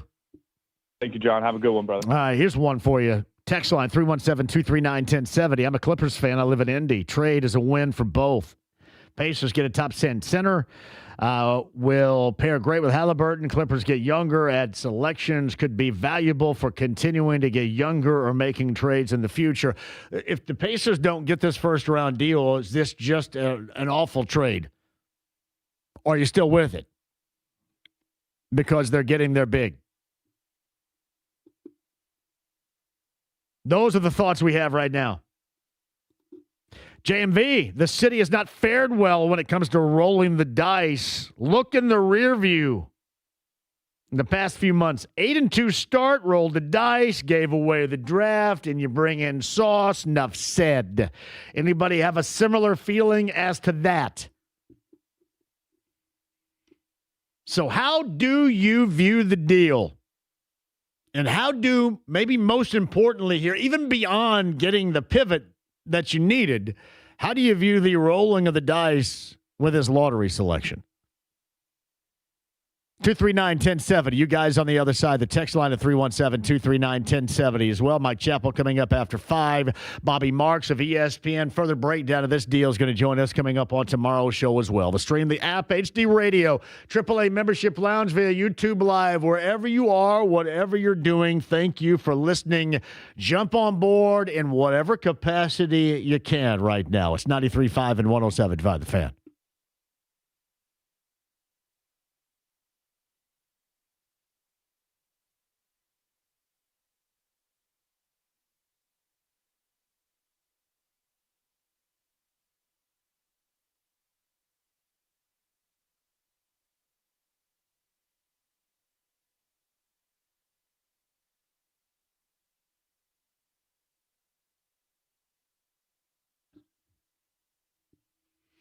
That's Andy Barbeau at GMC, 131st State Road 37. That's in Fishers. His name is Eric Wilson, and Eric Wilson can lead you down the path to the best car buying experience you've ever been a part of, too. I'm telling you. Service after the sale is a part of it, too. Those incentives to buy, which will save you money, and the inventory, which means you're going to find exactly what you're looking for. This is so hassle-free, it's ridiculous.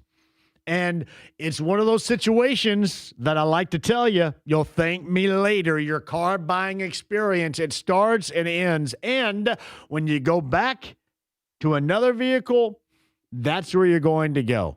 It is one-stop shopping that is hassle-free. Contact my friend Eric Wilson today at Indiana's Best. That's Andy Moore Buick GMC, 131st State Road 37 in Fishers.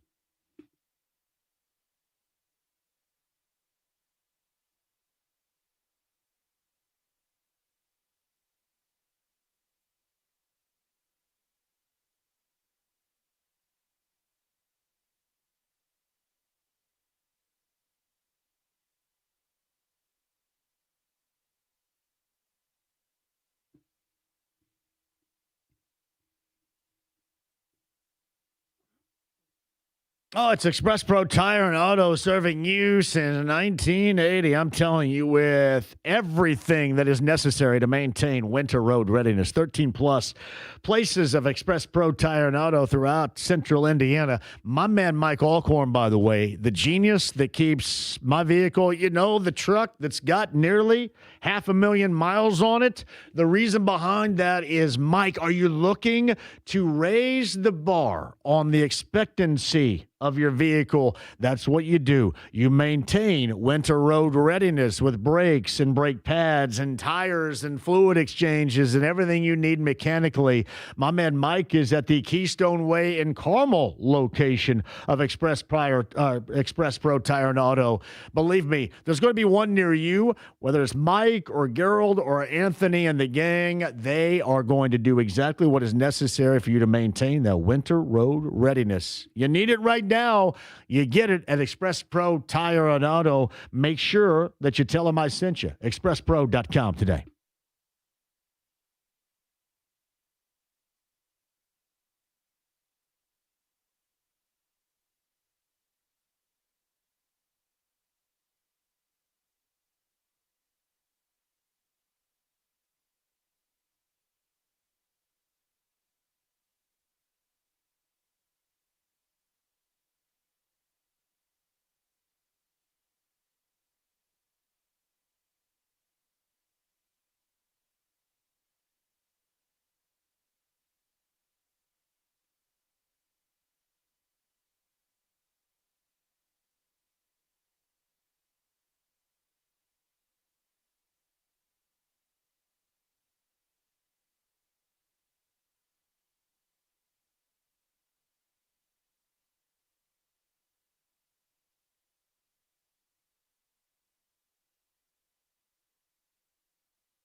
The Ride with JMV. Now you listen here. He's not the Messiah. He's a very naughty boy. Now go away. 93.5 and 107.5. The Fan.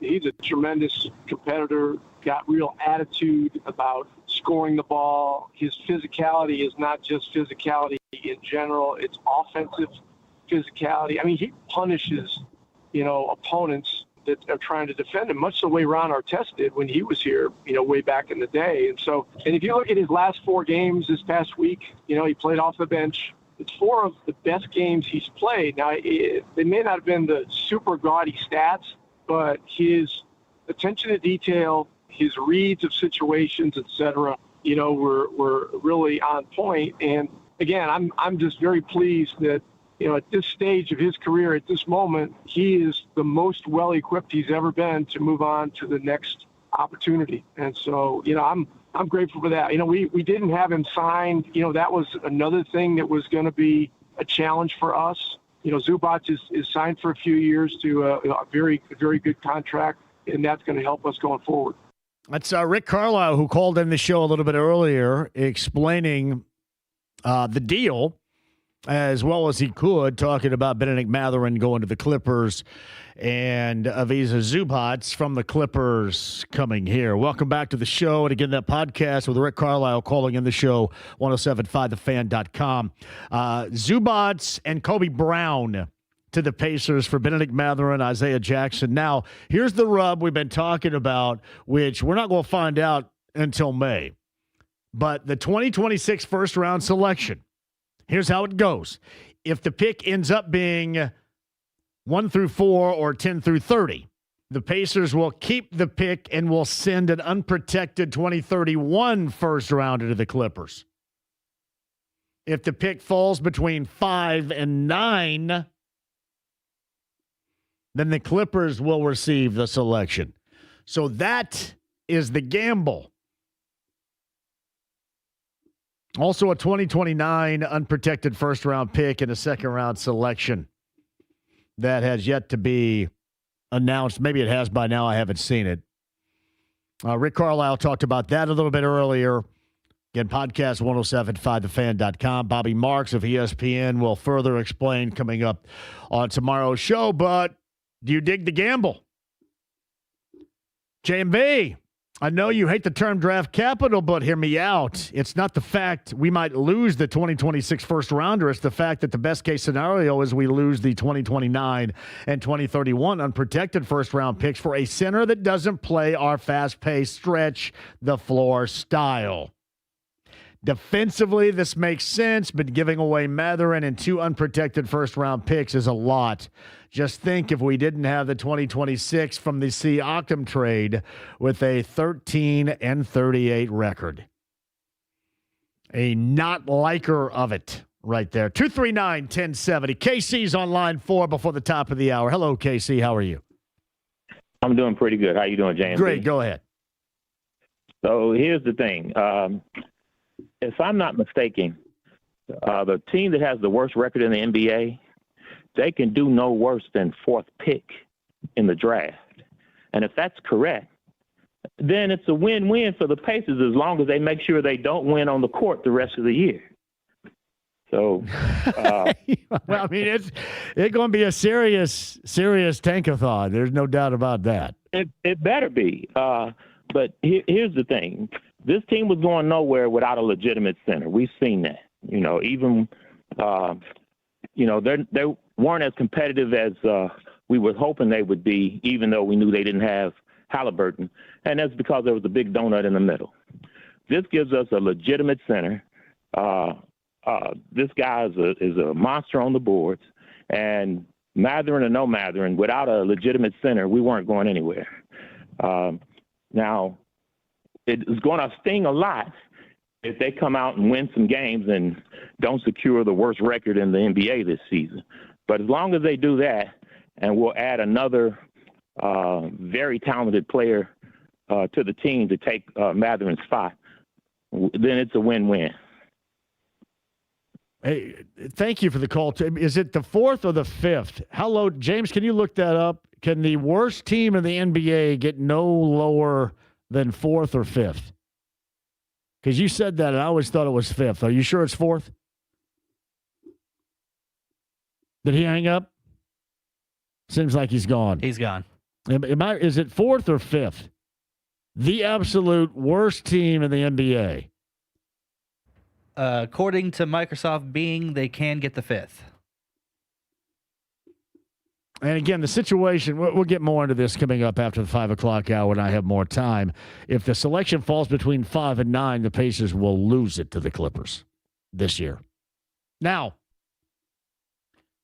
which it will be a bummer, but here's part of the thing. I think most people out there view this as a 1 through 4 or bust anyway, don't you? Is that how you view it as a Pacer fan? You're going through a lot right here. So I tell you what, we'll get this on the other side. Mike Chappell's going to join us on the other side. Kind of an interesting dynamic, to say the least. But I always thought it was the 5th where you would start if you're the absolute worst in the NBA record-wise. Thank you for that call, though. Quick break. We shall return. Mike Chappell on the other side and more on this deal. It's Zubats coming to the Pacers. The essentials that you know player personnel-wise for the Pacers, Mathurin and Isaiah Jackson going to the Clippers. With that gamble, with the lottery selection for the Pacers. We'll get back to that coming up in just a second. Don't go anywhere. If you missed Rick Carlisle a little bit earlier, the podcast on 107.5, thefan.com. This is 93.5, 107.5, The Fan.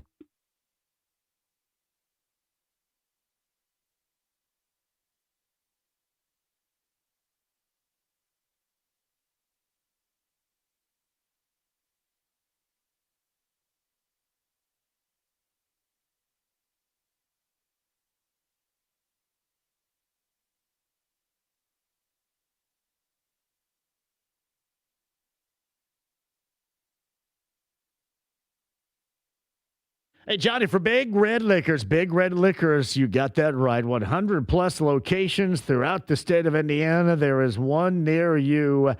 Yeah, you've got a big weekend coming up. You got to make sure you lock it in with Big Red Liquors. This is why. Big game, grab one thing on the way home. A big fine rest of the week for you, including big 16-ounce beer packs to watch with your party, with your friends, what have you, to be that great host. Bud Light, Coors Light, Miller Light, 16-ounce, 18-pack, $2 off you get for that, too. Hey, by the way, cold beer alert right here. Modelo, 24 packs, $5 off, including Modelo Oro, their low-calorie beer, just 90 calories. Michelob Ultra, the superior light beer, 16-ounce, 12-pack, $3 off. And Busch Light, 12-pack, $1 off there, too, if you luck. The whole non-alcoholic version of Michelob Ultra Zero, Heineken, zero alcohol. Great deals on that as well. And, oh, by the way, too, High Noon, 8-packs, you're going to save on that as well. High Noon, of course, with the JMV takeover every Saturday night is the double shot power, and you can find it and save at Big Red Liquors for a big-time weekend. Big Red Liquors, 100-plus locations, state of Indiana, one near you. To find it online, bigredliquors.com.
The Ride with JMV. We have the holy hand grenade. Yes, of course. The holy hand grenade of Antioch. Right. 1, 2, 5. Lisa. 3. 93.5 and 107.5. The Fan. Really, I mean, just the timing of this, the situation. We had conversations with a lot of teams about centers. The big man is coming back now in the NBA. I mean, you look at what Utah did. I mean, they got Jaren Jackson Jr. and they had acquired him, it looks like, to play the 4 position. So now they got him, Nurkic, and they've got Walker Kessler, who's coming back next year, unless he's moved to the last minute, which I don't believe he was. You know, there's a lot of teams. Houston's, you know, they started the first game of the season with Steven Adams and Sengun in there. Size matters. It isn't just speed, you know, in today's NBA. And our game, you know, the NBA game is constantly evolving and shifting, and the ebbs and flows are amazing. And so, you know, we feel like Ivica Zubac really helps us, you know, in areas that we need. That's Rick Carlisle called on the show a little bit earlier, and he described the deal as best he could at that time. And the podcast, 1075thefan.com, if you missed that a little bit earlier. And we were talking about, again, the deal itself, and especially the gamble part of the deal is what we have been discussing on this show at length. And the gamble is this, and in case you're just new to the show here on the 5 o'clock hour, Ivica Zubac and Kobe Brown from the Clippers to the Pacers for Benedict Mather and Isaiah Jackson. And this is the gamble. This has been the point of contention for everybody right now, and this kind of sways what you believe is a positive and a negative in the deal. So the 2026 first rounder. So all the losing in this gap season that's going on right now, potentially you could score big at the top of the lottery. But with this trade, potentially you could also lose big. That 2026 first rounder, if the pick ends up being between 1 and 4 or 10 and 30. And exclusively here, you're looking at 1 through 4. The Pacers will keep the pick and will send an unprotected 2031 first rounder to the Clippers. Now, if the pick falls between 5 and 9, the Pacers lose out on that pick altogether. Is it worth the risk? A lot of you are suggesting really 1 through 4 is the only thing that's going to float your boat anyway. So it is worth the risk. Others suggest not so much. Others are talking about Zubac in terms of what I brought up. No face-up game, no 3-pointers attempted this season. Can he run the floor in the style in which the Pacers play? That's what Rick Carlisle just alluded to in our return right there from our conversation. That's what I asked him a little bit earlier. Is he a pace of play style of big that can thrive here in Indiana with the way that they play?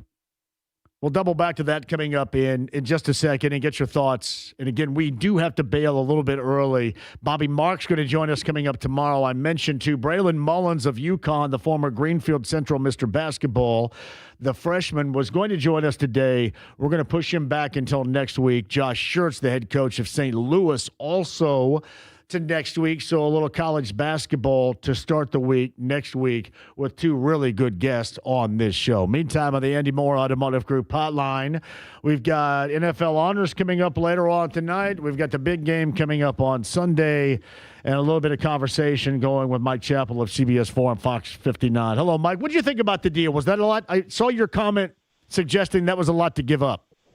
Well, it seems like it. It seems like it was. But again, that's not my.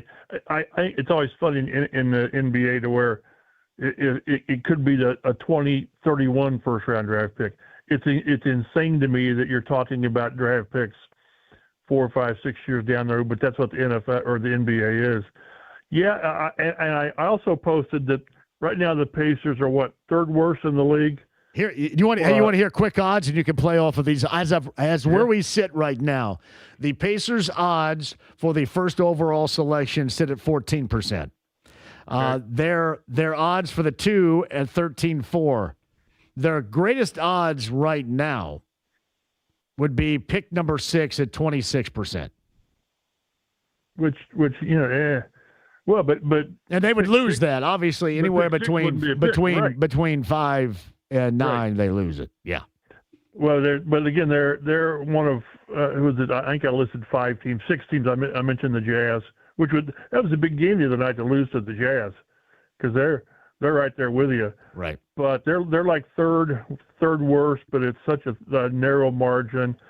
I would think that you would lose a little bit initially, because Matherin.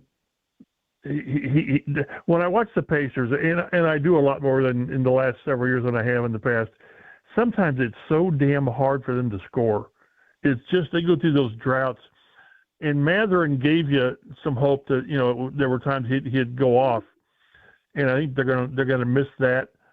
I still think they got a good chance to be a top 4 team. And we've always talked that, like with the NFL, which is it's more important than the NFL. If you're going to be bad, be bad. Be butt ugly bad. They don't reward 6 and 11. They just don't. And the problem with the NBA is it's still, your chances in ping pong balls and all that.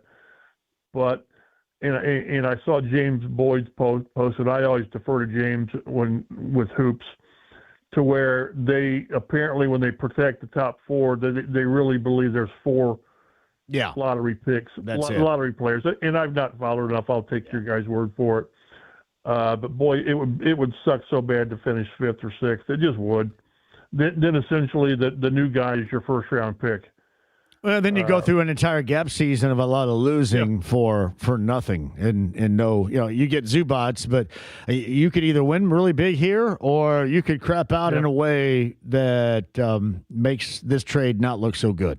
Well, maybe it's similar a little bit to the Colts giving up 2 first-round draft picks for Sauce Gardner. Yes. At the time, it made a heck of a lot of sense. It did, because you're rolling, and Daniel Jones was healthy, and then it all went to hell. But you roll the dice, and I hope it's top 4. I just do. And these guys are due for a break in the lotteries and the ping pong balls and all that. And again, if you're going to suck, then have something at the end of that season to where it eases the pain that you went through. So Mike Chappell of CBS 4 and Fox 59, I mentioned this a little bit earlier. The greatest thrill ride in the amusement park is the Halliburton Achilles right now. That's what you need. If you're coming up with an amusement park ride, that's what it needs to be named, because it is a thrill. You think of all that has happened since that second quarter moment in Game 7 of the NBA Finals in June. It is absolutely incredible. Now, I know in the long haul, you can say the same damn thing about Andrew Luck and that decision going way back with the Pacers. That's mostly been bad, but this has been an absolute thrill ride of what might have been, what wasn't, and now trying to re-solidify again. It's really some incredible stuff here recently. Yeah, and again, I hope that I think they're taking obviously the right approach in him not playing. I'm thinking that in some cases he could come back and play the last month. I don't know. I think I saw where Tatum they're talking about him coming back and playing, but yeah, he's not coming back this year. He's done until next year. So yeah, it just makes no sense. Not Tatum, but Halliburton. Yeah.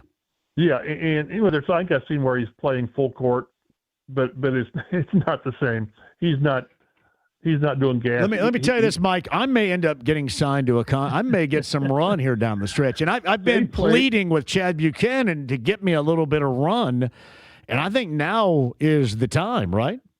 They had that game. It was the Jazz game where they were resting people, Siakam and Nesmith, and they had guys on the floor. I swear to God, I didn't know who they were, and I saw Derek Schultz was at the game, and he put out there that Jake let him use his tickets for a game like that. And I thought, save the program, because then you can actually say you knew who those players were. Although the Jazz had guys out too, but it's just they've gone with some people that I don't know who they are. They're getting great reps and all that kind of stuff. But that's what I say. If you're going to go through that, if you're going to go through 2011 with the Colts and flirting with not winning a game, then have Andrew Luck be at the end of it. Have Peyton Manning at the end of what you went through in '97, and that's why hopefully the basketball gods would say we've tortured you guys enough with Halliburton's injury and all the injuries to start this season. That not necessarily the first pick, which would be nice. Would have been nice to have that pick last year. Boy, Cooper Flagg's he's the real deal. But go through all this and come out of there with a top 4 pick, and then when you get Halliburton back and then everybody gets kind of back together, they could do some really good things. So, as of right now, what may or may not happen in terms of Colts' influence in the Hall of Fame. You know what's going to take place tonight. Can you share? Yes, I know, and no, I can't. You share. cannot. It's amazing. I know who's in and who's out, and because I'm one of the selectors, as all the New England people have let me know that I'm a-hole. Yeah. But that's fine. That's fine. And I think let me tell you something real quick. This is kind of cool. I'm sitting home the other day. First, it was Monday after all this stuff came up last week, and I got a call early in the morning, which if it's too early, as Kevin Bowen knows, I'm not up. And it was a New England area code, and I missed it. And it was a PR guy from the Patriots, and I thought, oh crap, he wants to put Belichick on there and ream me. Well, and I called him back and didn't get him. Well, he called yesterday or Tuesday, whatever it was, maybe Tuesday. And he told me his name. I said, yeah, because I know him from when I was on the beat a long time. And he said, I guess somebody wants to talk to you. And I thought, oh, crap. It was Robert Kraft.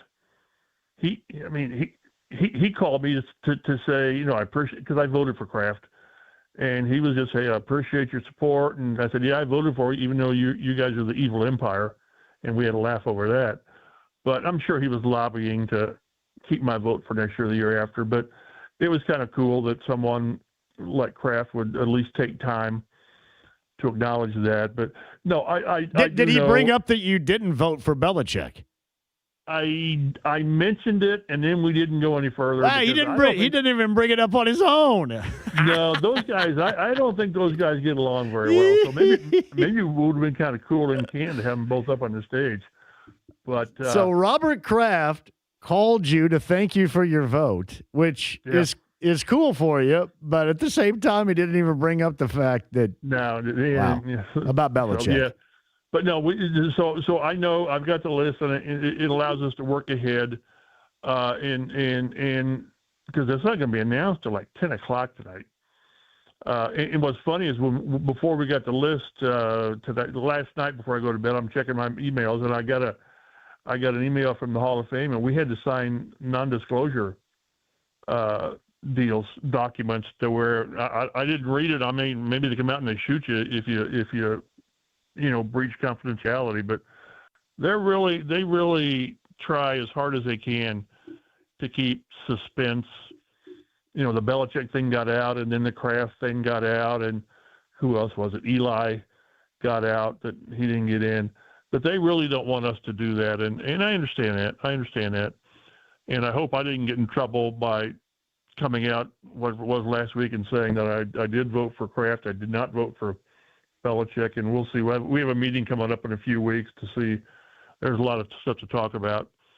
And one thing, here I go rambling. One thing I want people to think about, with all the furor over neither Kraft or Belichick getting in with the Patriots in the Super Bowl on Sunday, is the modern era guys who get in, whether it's whomever, Drew Brees, Fitzgerald, Reggie, Vinny, whomever, they had nothing to do with Kraft, the voting, and Kraft and Belichick and the seniors. Those are two totally separate votes. So it's not going to be, well, how in the hell can you put in this guy when you didn't put in Belichick? They're totally separate. So now, if you want to complain if a senior guy got in over Belichick and Kraft, fine, but don't come down on these modern era guys, because their voting was totally separate in the whole process.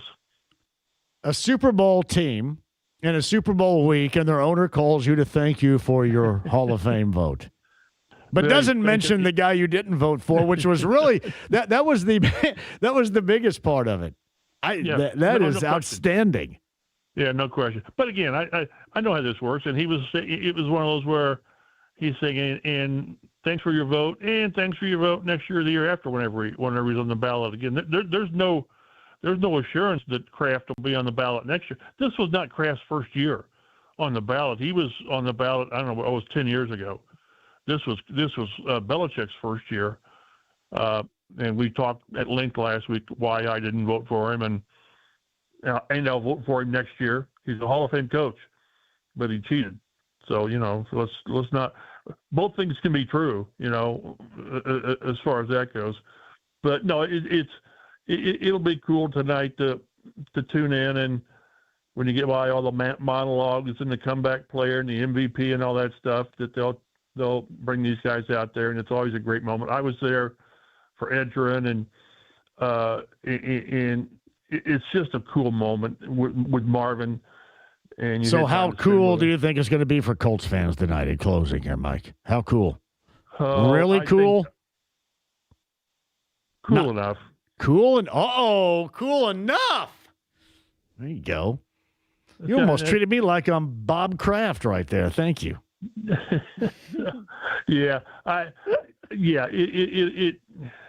that's if I go more, I'll lose my selector. I don't want you to lose it on my account. That's all we need to know, buddy. But if you're an NFL fan, it's cool anyway to see these guys go in. So I'll say it'll be cool whoever goes in. How about that? Okay, yeah, that's a real way to cover it up, but we got it. Hey man, I appreciate you. That's a hell of a Robert Kraft story. It's pretty cool. It's like one time a couple of years ago, I'm getting ready to do my Edgerrin James, my last one for Edgerrin, and Peyton helped me with numbers, and Bill Belichick called me. I'm sitting at home watching L.A. Law or something, or Law and Order, and he said, "My Mike, this is Bill Belichick." I thought, "Oh crap!" So I had to leave the TV, but it's kind of. I talked to Bill. Here we are name dropping. I talked to Bill Parcells the other day about Adam Vinatieri and how his career started and all that kind of stuff. So it's kind of cool to talk to those guys. But, yeah, when Robert Kraft calls and Belichick calls, you think, hey, that's pretty good. That's well done out of you right there. Mike Chappell of CBS 4, Fox 59, with the call from Robert Kraft a little bit earlier this week. And we'll see. I should have said, yeah, I voted for you. I didn't vote for the – Yeah. Yeah. Well, we're all excited. There may have been a tad bit of excitement in your voice about tonight, so we'll see if that holds true. Just set your alarm for like 9:45, and then if there's something, okay. If not, go back to bed. You got it. Thanks, buddy. I appreciate you. Next week. As well done, Mike Chappell of CBS 4, Fox 59. Hey, James, I know we got to go. We got to bail early today, which really does suck. So, what'd you think? There's something's going to be nice for Colts fans tonight. That's my guess. That seemed to be what he was hinting at. That's what I was thinking. You're going to like it.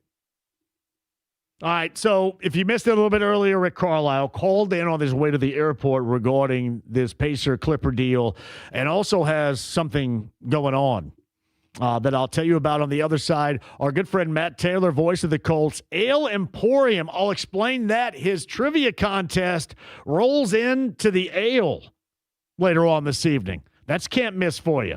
I'll explain coming up next. Stream the app, HD Radio, AAA Membership Lounge via YouTube Live at 93.5 and 107.5 The Fan.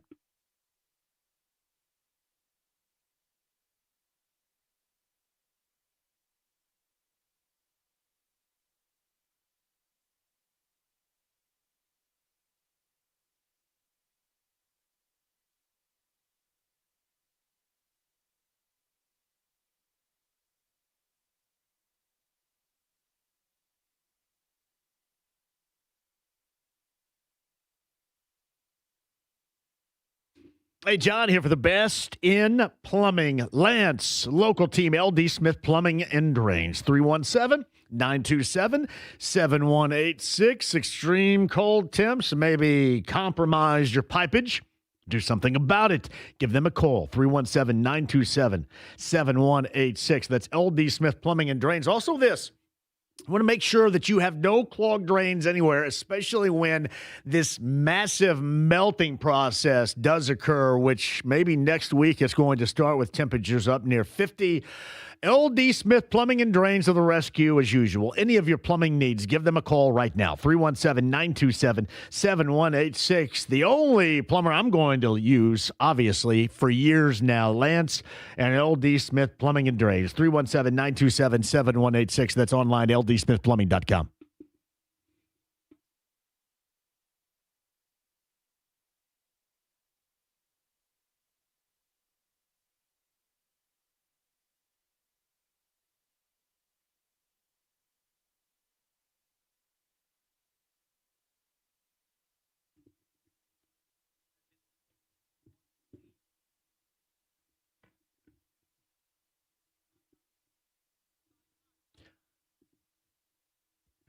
Hey, it's John here for Premier Weight Loss, 2 Indy locations. Fisher's and on the north side, that is on North Meridian. Get your weight loss journey started today with the absolute best way to do it.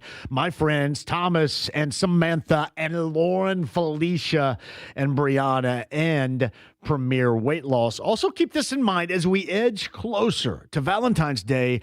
There are many things from Botox to the electronic toning machines where somebody on your list for Valentine's Day would appreciate that as a gift-giving idea. I'm telling you. And the electronic toning machine works fantastically. If you ever think about doing it, ask me. I've done it now 7 times.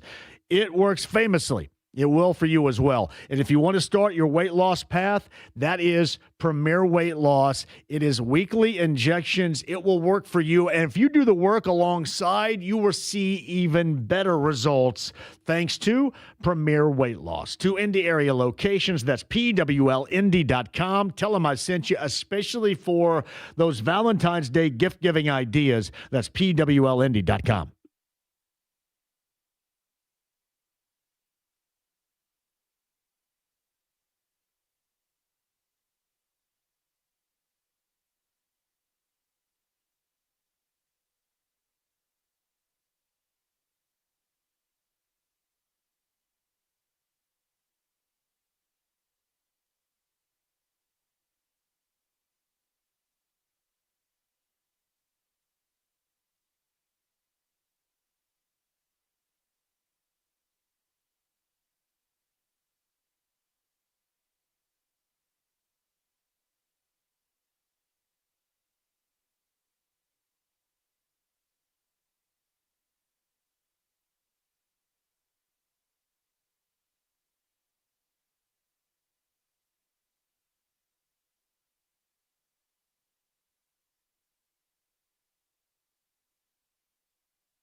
The Ride with JMV. Hey, you gonna stare all day or you gonna buy something? I'm gonna stare all day. 93.5 and 107.5. The Fan.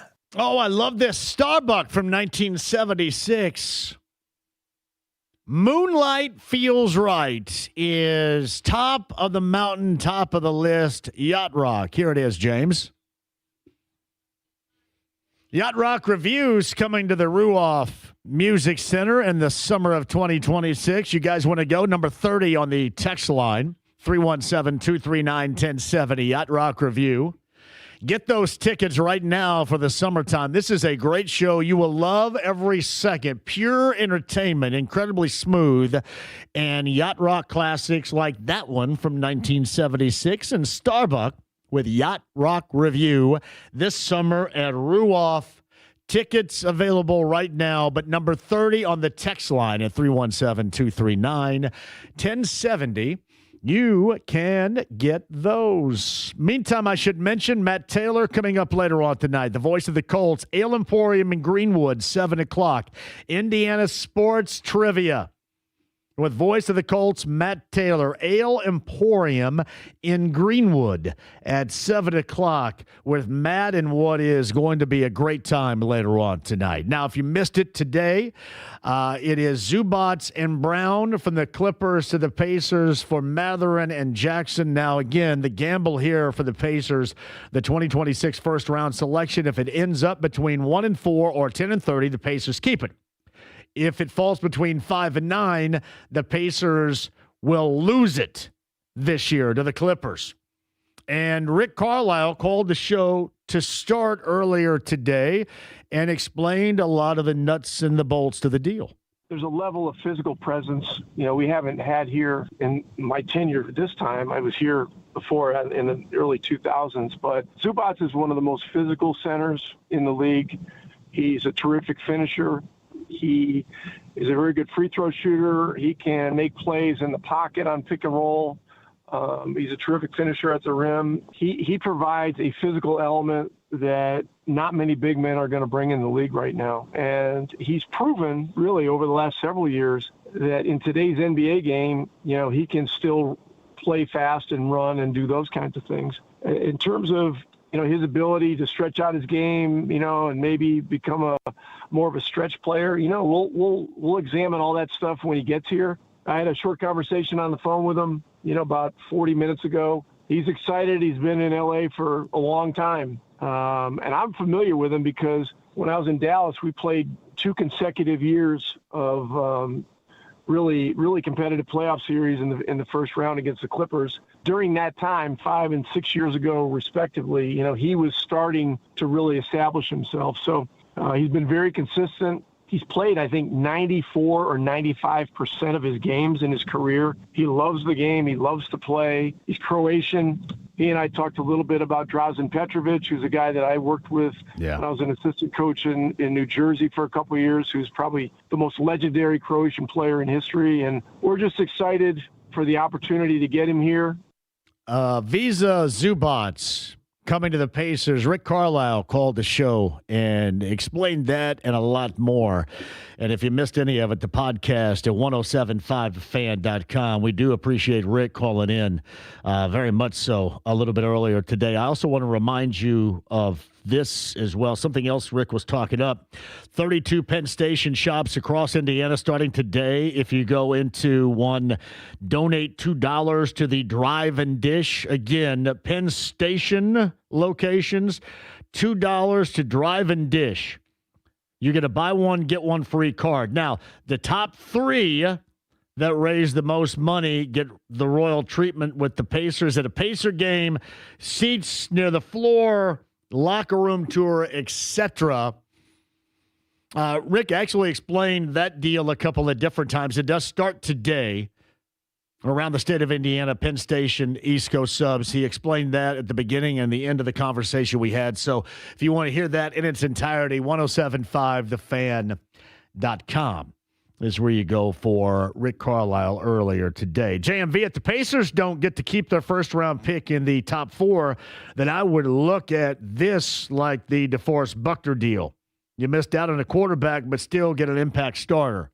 I just think that is, let's face it, too, the difference between this being a stratospherically awesome deal and not so much hinges on getting 1 through 4 in that draft. And that's it. Thank you for that. Quick break. We'll come back for a final time. We got to bail a little bit earlier. We'll analyze this even more so with Bobby Marks of ESPN coming up on tomorrow's show. AAA Membership Lounge via YouTube Live. Become a AAA member today. My friend Matt Goins would love to have you. Got your back on the open road, especially during the wintertime like right now. AAA.com. Become a member today. That is the AAA Membership Lounge via YouTube Live and 93.5 and 107.5 The Fan.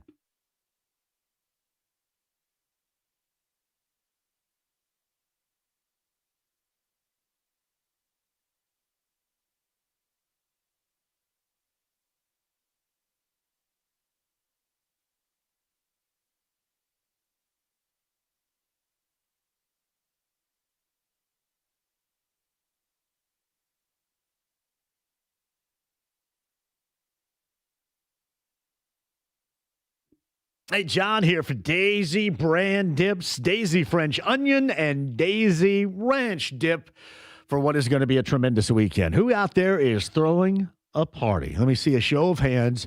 You've got everything that is necessary, but no, what about the dips? The dips are good for everybody right here, and especially if it's Daisy Brand, because we know this to be true. Daisy Brand creates the greatest low-fat cottage cheese on the planet. That's Daisy Brand low-fat cottage cheese. But what about the realm of elite-level dips? That's exactly what you're going to get with Daisy French Onion and Daisy Ranch Dip. From chips to crackers to vegetables. You know me and my affection now for carrots. But what about chicken wings? Really, anything you dig in dipping, Daisy Brand is going to be the absolute best. So make sure Daisy Brand is on that table for the party that you're throwing this weekend. Make it Daisy Brand. Find Daisy Brand dips in your favorite grocer's refrigerator right now.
The Ride with JMV. Are you kidding? 93.5 and 107.5. The Fan. The dynamics of our team are going to be different than the Clippers. You know, with Tyrese, Pascal, Neesmith, Nembhard is, probably the starters going forward. I think he fits terrifically well with all of our guys. And 2 years ago, John, we had a game, it was 2 or 3 years ago, we played the Clippers out in L.A., and he was one rebound away from a 30-rebound game. Yeah, he was. I remember that, too, yes. Yeah, and so the next time we played them at our place, we had Miles basically just face guarding him off the boards the entire game, and we were able to contain him on the boards and win the game. But he's a beast in there. For a team that has had issues with rebounding, he'll be a godsend. Rick Carlisle a little bit earlier called the show podcast at 107.5 thefan.com. If you missed any of that, and the deal, if you missed any of that so far in the afternoon, I'd have to wonder where the hell you have been.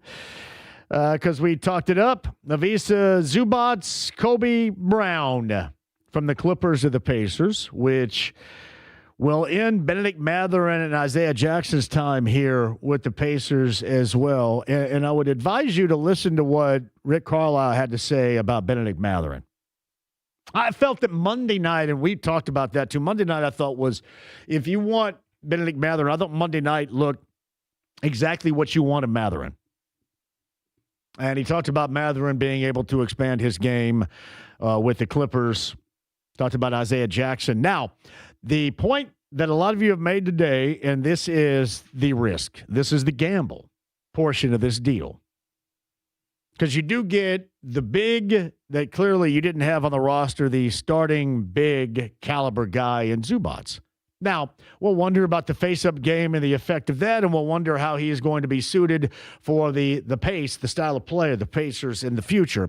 But as of right now, you look at the numbers, 14.5 per game points-wise, 11 rebounds per game. The offensive glass prowess of which I can't remember the last time the Pacers actually had that. Maybe going back to Sabonis, I'm not sure. But the offensive glass work that can be done there, the style of play is going to be interesting. But the big risk is this, and that is the 2026 first rounder. The reason why we're in the midst of this gap year, and your hope is a high lottery selection. Now, granted, you would be, if it's outside the top 3 or 4, massively disappointed anyway. But there is a significant risk here that the Pacers lose it all together, and here's how this goes. So the 2026 first-round selection, if the pick ends up between 1 and 4 or 10 and 30, but we'll just concentrate on 1 and 4. You have to have this now between 1 and 4. If it's between 1 and 4 or 10 and 30, the Pacers keep the selection and will send an unprotected 2031 first-rounder to the Clippers. If the pick falls between 5 and 9, this is your danger zone this season, then the Clippers receive the pick. And then essentially you're trading all that for Zubac. If it goes between 5 and 9. So we have never watched, going all the way back to, and this is probably before anybody cared, going all the way back to, obviously the frozen envelope lottery, ever cared so much about a draft lottery in May as we will when that gets here. That is your deal. James, thank you very much. Bobby Marks on this show coming up tomorrow for further explanation, a normal Friday show. We've got Matt Taylor, Ale Emporium, with his Indiana Trivia Contest tonight beginning at 7 on the South Side in Greenwood. Rick Carlisle, if you missed the conversation, the podcast at 1075thefan.com. James, is it Greg Rakestraw, the Horizon League show coming up on the other side? More for you tonight, trackside as well at 7, 93.5 and 1075 The Fan. Have a great night.